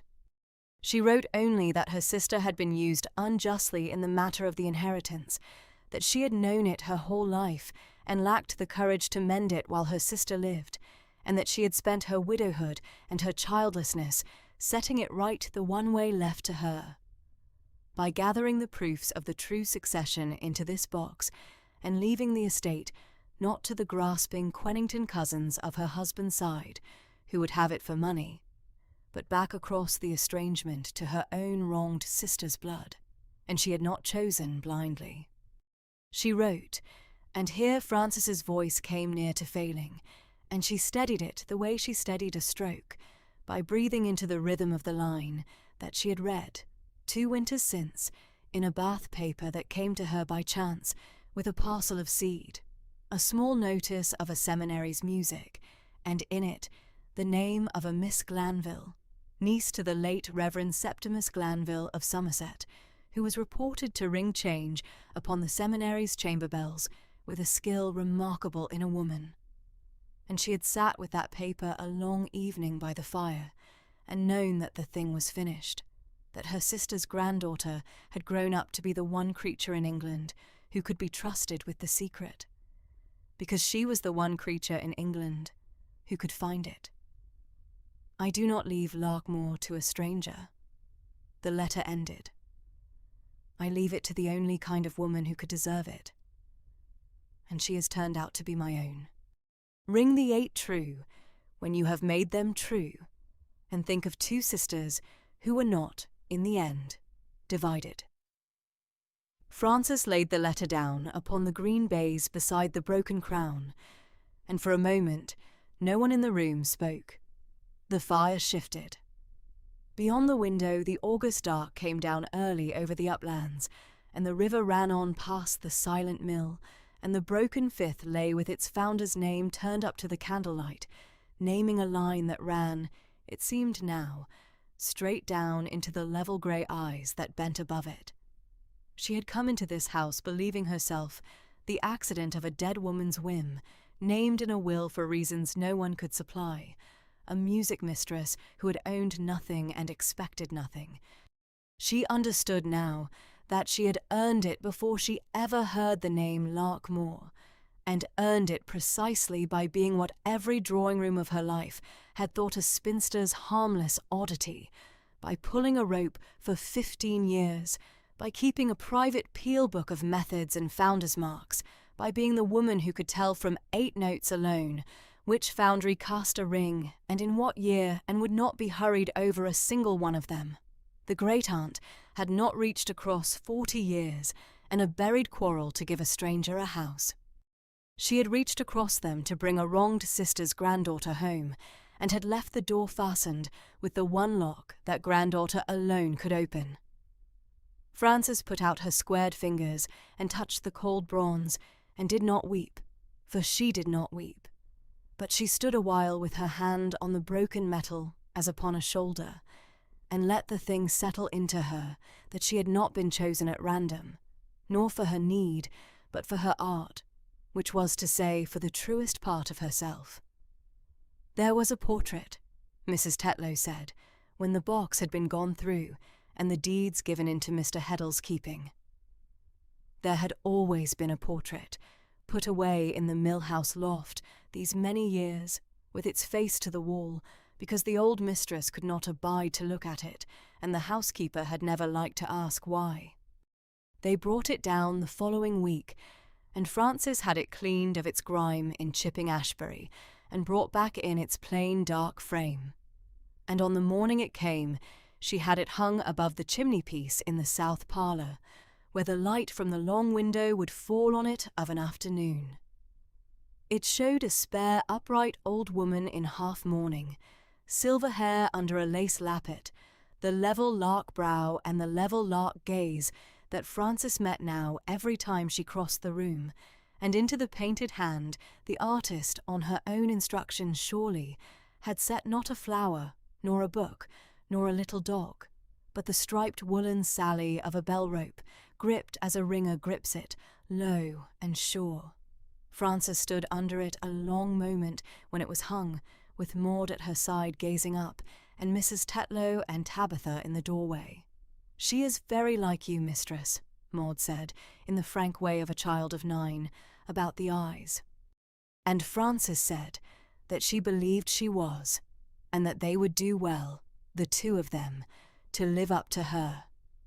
And then she went out across the wet churchyard, in the failing light to the tower, climbed to the ringing chamber, and laid her hand on the cold rope of the false fifth that would not hang false much longer, and stood in the dark a while, listening to a silence that she meant, before the year was out, to fill with 8 true notes at last.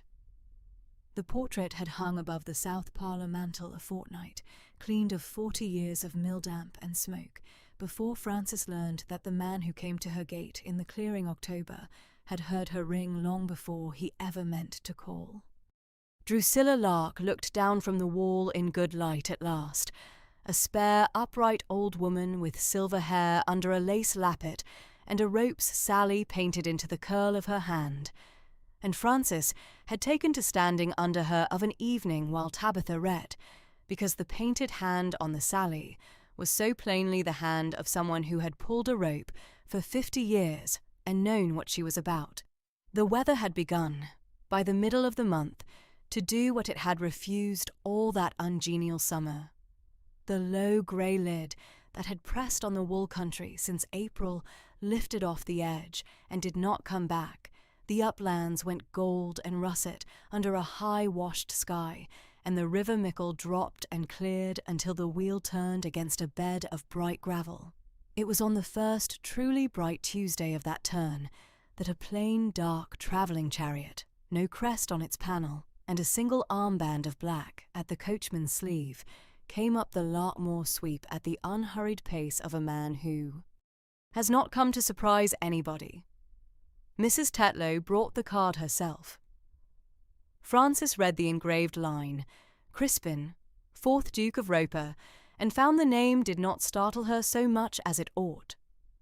Penhaligon had said, the great Roper house lay over the county line a long day's drive off, that the present Duke was a widower who kept very close, reckoned by those who had met him a serious man, and by those who had not a proud one. Now, there was his card on the salver, and the man himself walking the gravel below, in no hurry at all, having declined to be shown into any room until the mistress should say whether she was at home to a stranger, without a letter to announce him. Frances thought that a courtesy worth the noticing, said she was at home, and went down. He was tall and lean, 36 by the grey just beginning at his temples, in plain dark superfine without a particle of ornament, and the black armband repeated at his own sleeve. He had a face that did not hurry to its expressions, dark eyes steady under level brows, and when he bowed, it was without flourish, the bow of a man who means a thing by it. He begged her pardon for the irregularity of coming so. He had been at Gloucester on the assize business of a neighbour, and finding himself within a half-day of Mickleton, had thought it better to present himself plainly than to write a letter that would oblige her to invent a reason to refuse him. He had a cause to call, which she might find too slight to have warranted the journey. He left that to her. Frances, standing on her own gravel in her grey-cuffed black, with the wheel turning behind the long roof of the mill, said she would hear his cause, and that he might walk a little while he stated it. The morning being the first fit one for walking the country had been given since spring. So they walked, Mr. Locke a few paces behind, with that weather-browned square plainness of his that made any walk respectable, and the cause came out by degrees. He had heard her, he said, in March at the Gloucester County music meeting in the old hall by the Cathedral Close, one performer among a dozen at the organ, the resident gentleman taken ill. She would not remember it. She did remember it. Sent for at 2 days' notice. She had played a Boyce and a Green voluntary, and thought no more of it than of any of the 100 engagements her 15 years had strung together. He had not remembered the voluntaries. What had brought him by a long way round to her gate 7 months after was a thing at the close of the evening, when the cathedral's own ring had begun overhead, the band practising their Tuesday changes, and a tall woman in grey-cuffed black, a stranger to him, standing apart with her head tipped a degree to one side, had said to no one, in a low, even voice he had happened to catch, that the 7th had been rehung since she last heard that ring, and was a shade quick off the stay, and that the tenor was a rood hall and an old one, and whoever rang it that night was holding it back too hard out of respect for its age, which was a pity, because an old tenor liked to be trusted. He had stood and listened to her name, the founder of a bell she could not see, in the dark, by its voice alone, and had thought, on the instant, that he had never heard anyone do a thing he understood so little and admired so much. He had made quiet inquiry, and learned only that she was a Bath music mistress, with some matter of a Cotswold inheritance lately fallen to her. He had not pursued it. A man newly out of his year's deep mourning, he said with a plainness that cost him something, does not pursue a woman he has overheard at a music meeting. But he had gone back, more than once across that ungenial summer, to the memory of a stranger naming a founder in the dark, and when the assize brought him within a half-day of where she lived, he had wished to learn whether the woman matched the memory. That was his cause. It was slight. He would not blame her if she thought a man foolish for riding 20 miles upon a sentence about a tenor bell. Frances walked a little in silence before she answered, up the rising Home Park path to where the church tower of St. Cuthberga showed over the shoulder of the hill, its louved belfry dark against the bright sky, and she found she was not embarrassed, which she had half expected, nor flattered, which she had wholly expected, and was glad to be spared. She said she did remember saying something of the sort about the cathedral's 7th, that she had been quite right about it as it happened, and that a man who had carried a true sentence about a bell for 7 months without embroidering it was a rarer thing in her experience than the bell. She said it without coquetry, and saw him take it as it was meant, with a slow easing about the eyes that was better than a smile.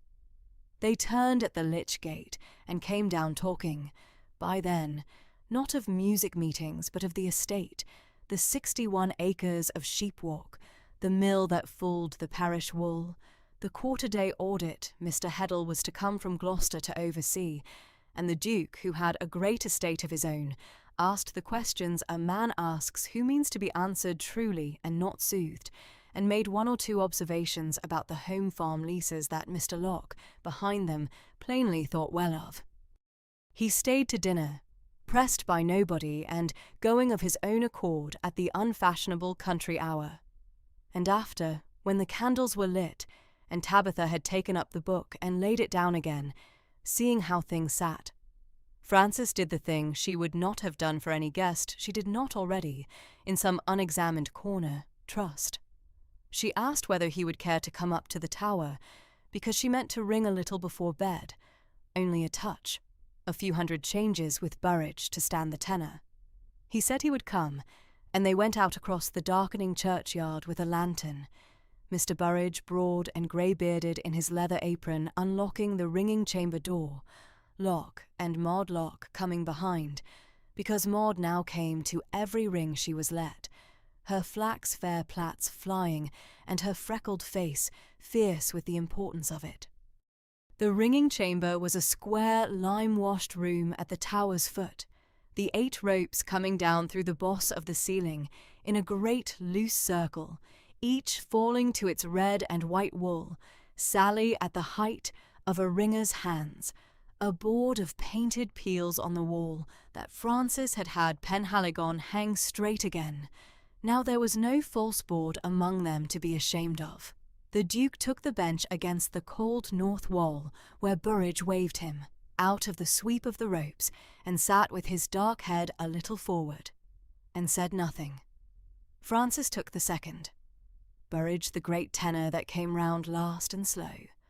Locke a working bell, Maud the treble, with Burrage's eye on her and her whole soul in her 2 fists on the Sally. Francis called them up, the bells swinging mouth upward to balance on the stay, the ropes paying down and coiling, and then she called the changes, and they rang. She had rung 10,000 times, and did not think of her hands when she rang, any more than a reader thinks of her tongue. And so it was a moment before she understood, ringing the second through a course of grandsire, that the man on the bench was not watching as the gentry watched, with the polite blank patience of people who hear only a noise and count the minutes. He was watching her hands. She caught it in a glance between pulls, his dark eyes going not to the bells, not to Maud's fierce delight, but to the squared, roughened fingertips of her own right hand as they took the Sally at the top of its rise and checked it and let it run, following with the still attention of a man reading something, the way she set the bell at the handstroke and felt for it again at the backstroke. And when the course came round and the 8 fell into rounds and the sound rolled out over the dark uplands, he said into the quiet of the lime-washed room, not what people said, not how pretty, not how clever, not how does a lady manage those great ropes, but that the second she rang was a rood hall too, an older casting than the cathedral tenor she had named in March, and that she rang it as though she could feel the weight of the year it was cast in. It was not a guess. He had read it off her hands. Francis stood with the Sally swinging gentle against her palm and looked at him across the rope circle, and did not speak for a moment, because something had happened to her that did not happen. She had spent 15 years being the one person in every room who heard the bells, whose eye drifted past the speaker to the louved tower, whose one true art the world thought a harmless oddity in a spinster, to be tolerated and faintly smiled at and never understood. Quennington had not understood it. He had only feared what it could prove. The parish loved her for it now, but as a wonder, the way one loves a thing one cannot do. And here sat a quiet man, in mourning superfine, who could not have rung around to save his life, and who had nonetheless watched her hands through one course of grandsire, and read the year of a bell off the way she handled its rope, who valued the thing not as a marvel and not as a use, but as one workman nods to another across a yard. He had not patronized it. He had not been frightened of it. He had simply seen it, and her in it, and found it good. She finished the touch, 504 changes of grandsire, called clean to the last, the 8 brought down gentle off the stay and the ropes coiled on their wall pegs, and found, ringing the last of them, that her grave composure had a warmth running under it she did not trouble to hide. Burrage was telling Maud she had stood her treble like a born ringer, and the Duke had risen and was looking up into the dark of the chamber overhead, as if to fix in his mind the source of a sound he had carried 7 months and now stood underneath. At the south door, he took his leave with the courtesy of a man who knows the value of not staying too long, and as the plain dark chariot rolled away under a sky pricked with the first hard frost stars the country had shown all year. Francis stood under the door lamp and understood, without alarm and without any hurry in it, that he would come again, and that she would be glad. He came again within the week, and a third time within the fortnight, and the calls fell into the unforced rhythm of a courtship that pressed at nothing. He walked the home park with her and Locke, and learned the leases. He sat at the south parlour writing table over the quarter-day audit when Mr. Heddle came up from Gloucester, and the two men of business took to each other over the figures the way honest men do. He heard Tabitha read of an evening, and made her, by some quiet question about the book, more a friend than a paid companion. And his mother came, the Dowager Duchess of Ropé, 64, upright and silver-haired in lavender, half-mourning with her gloved hands quiet in her lap, who arrived one afternoon in her own carriage and sat under Drusilla Lark's portrait, looking a long while at the painted old woman with the ropes Sally in her hand, and then a long while, just as frankly, at Francis. She asked her about the 8, and listened to the answer about rood hole castings and rehung sevens with the same still attention her son had, and at the end of it said, gently, that she understood now why Crispin had been so unlike himself since March, and found she was not sorry. She approved the match before it was a match, in the manner of a woman who has buried a husband and a daughter-in-law, and learned not to waste the years she has left pretending not to see what is plainly before her. And so, the proposal, when it came at last on a still clear evening with the frost gathering outside and the fire low in the south parlour grate, came as the quiet conclusion of a thing everyone in the house had watched grow and no one had hurried. He stood beneath the portrait of Drusilla Lark. Francis marked that too, that he chose to stand under the spare old woman who had reached across an estrangement and a death to leave this house to a ringer on purpose. And he did not kneel and did not flourish and did not speak of settlements, those being Heddle's province and already half arranged between the men of business. He said, in his slow, even baritone, that he had come to her in October upon a sentence about a tenor bell, and found the woman a great deal more than the sentence, that he had buried a wife he had loved, and had not thought to ask any woman to take that hard place beside him again, and that he asked it now, not because she wanted a protector, for she had held her own house against the law without him, but because in 35 years he had never met another person who did one true thing as truly as she rang, and could not be easy at the thought of a life that did not have the sound of her in it. He would not press her. He would carry her answer as plainly as he had carried the sentence. Would she have him? Francis stood under the portrait of the great-aunt who had chosen her, in the house that was hers by a will and a buried strong-box and her own hand's knowledge, and answered him in her own level, unhurried voice, the voice that had named a founder in the dark to a stranger 7 months ago. She had spent 15 years keeping other people's time, she said, ringing for other families' weddings, standing deputy at other people's organs, owning nothing, expecting nothing, and had stopped, some weeks since, expecting to be wanted for anything but her use, and a man who had read the year of a bell off her hands and called it good, and had not once asked her to be a smaller or quieter or more ordinary thing than she was, had asked her the only question to which her grave heart had an unguarded yes. So yes, she said, she would have him. And the fire settled, and the frost gathered bright on the dark glass, and over the hill the 8 of St. Cuthberga stood silent on their frame, in the cold, the false 5th down at the Gloucester foundry now, and the true one waiting to be made, and Penhaligon was sent for the next morning to be given the banns to read 3 Sundays from his pulpit, while outside the long-shut weather of that ungenial year went on clearing, day after bright cold day, into the truest autumn the wool country had seen in a generation, as though the very sky over the edge had only been waiting, like the 8, to be set right. the cracked original, lifted out of the strong box under the mill and carried up to the church in a barrow padded with fleeces, had lain a fortnight on the ringing chamber floor, while Francis and Mr. Burrage knelt over it by lantern light and read what 40 years of walled dark had not effaced. The crown bore the true date and the true founder's mark, deep and honest under the verdigris, and a band of lettering that named the lark, who had first set the wool house on its feet, and the line that came down from her.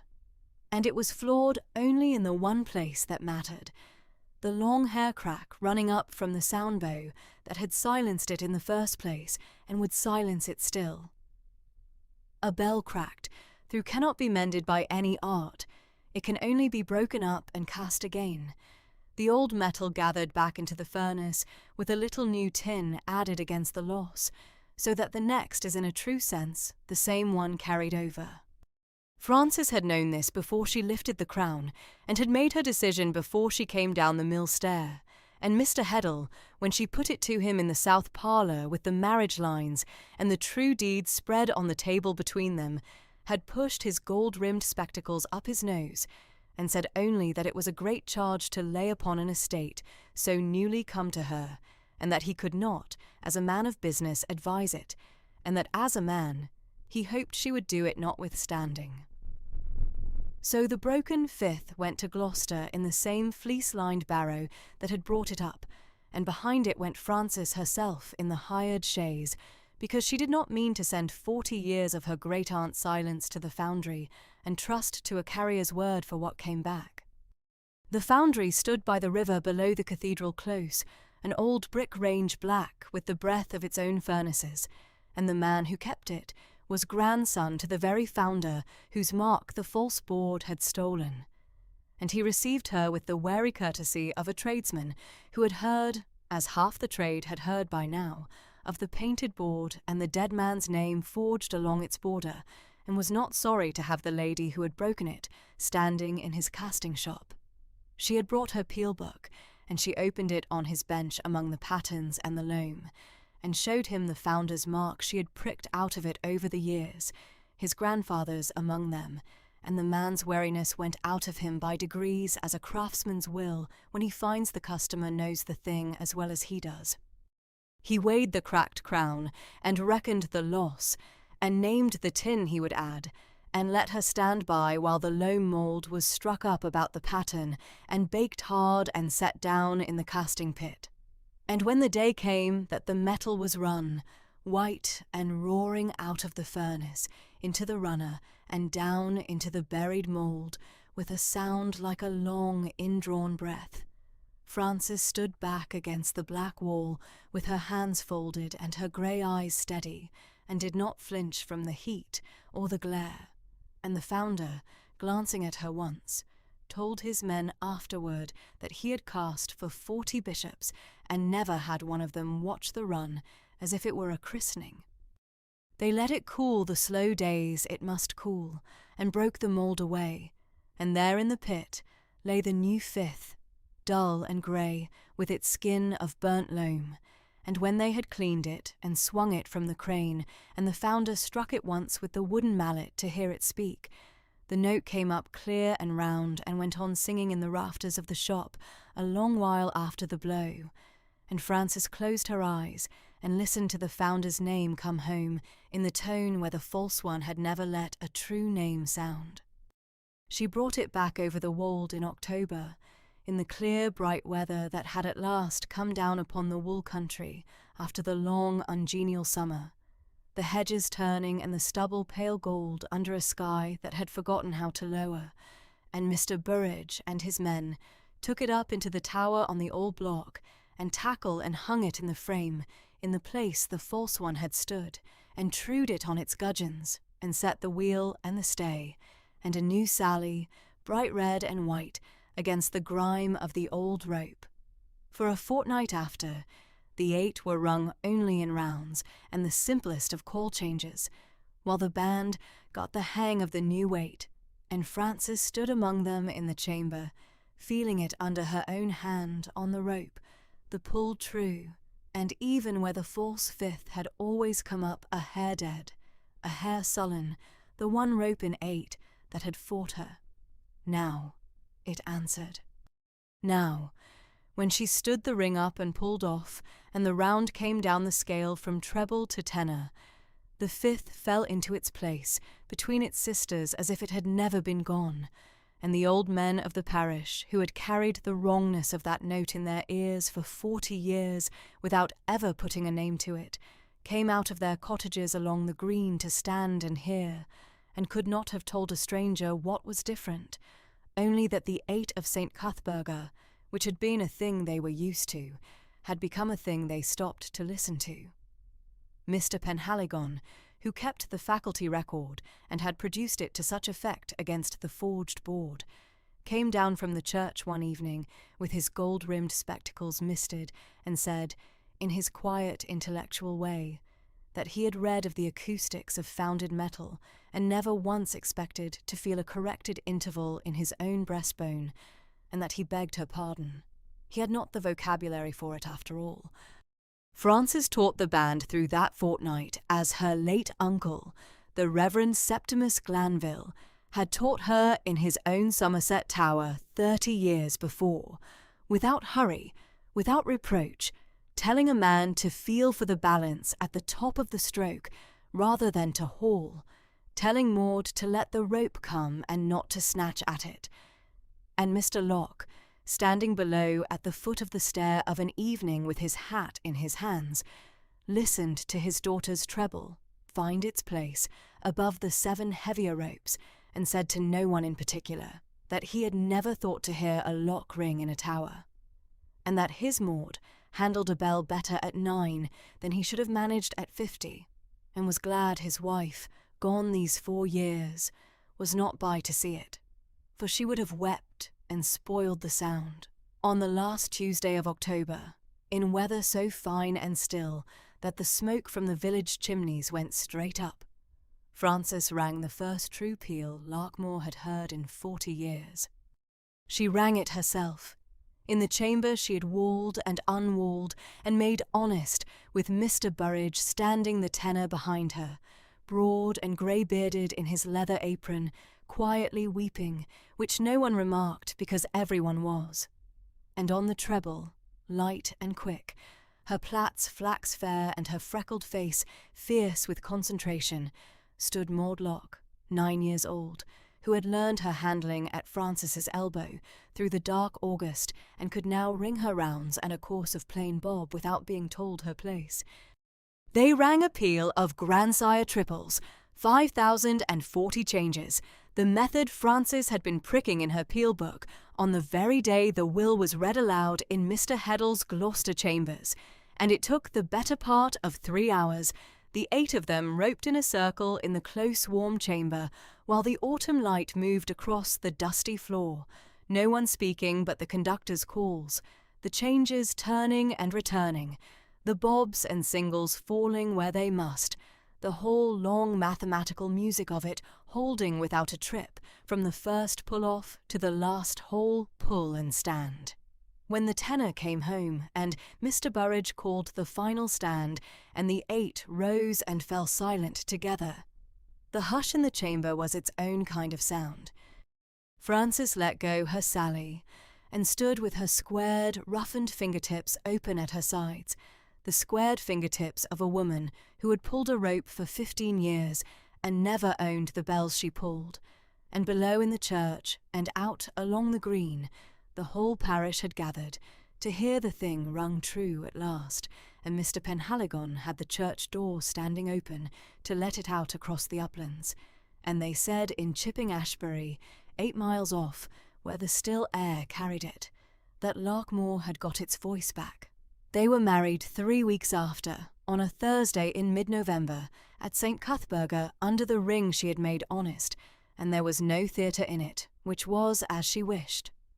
The banns had been read there 3 Sundays from Mr. Penhaligon's own hands, and no man in the parish had risen to name impediment, only smiled along the pews, and on the morning, Frances came up the porch path on Mr. Heddle's arm, The old Gloucester man of business, in his best black superfine with his client's ledger, left for once at home, his attentive grey eyes very bright behind the gold rims.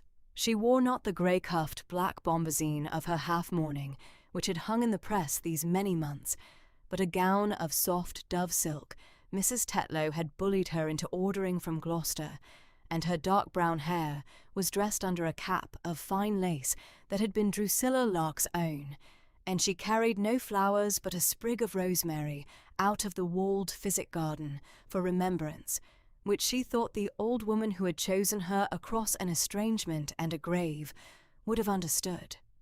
The gathered cast stood along the path and filled the near pews.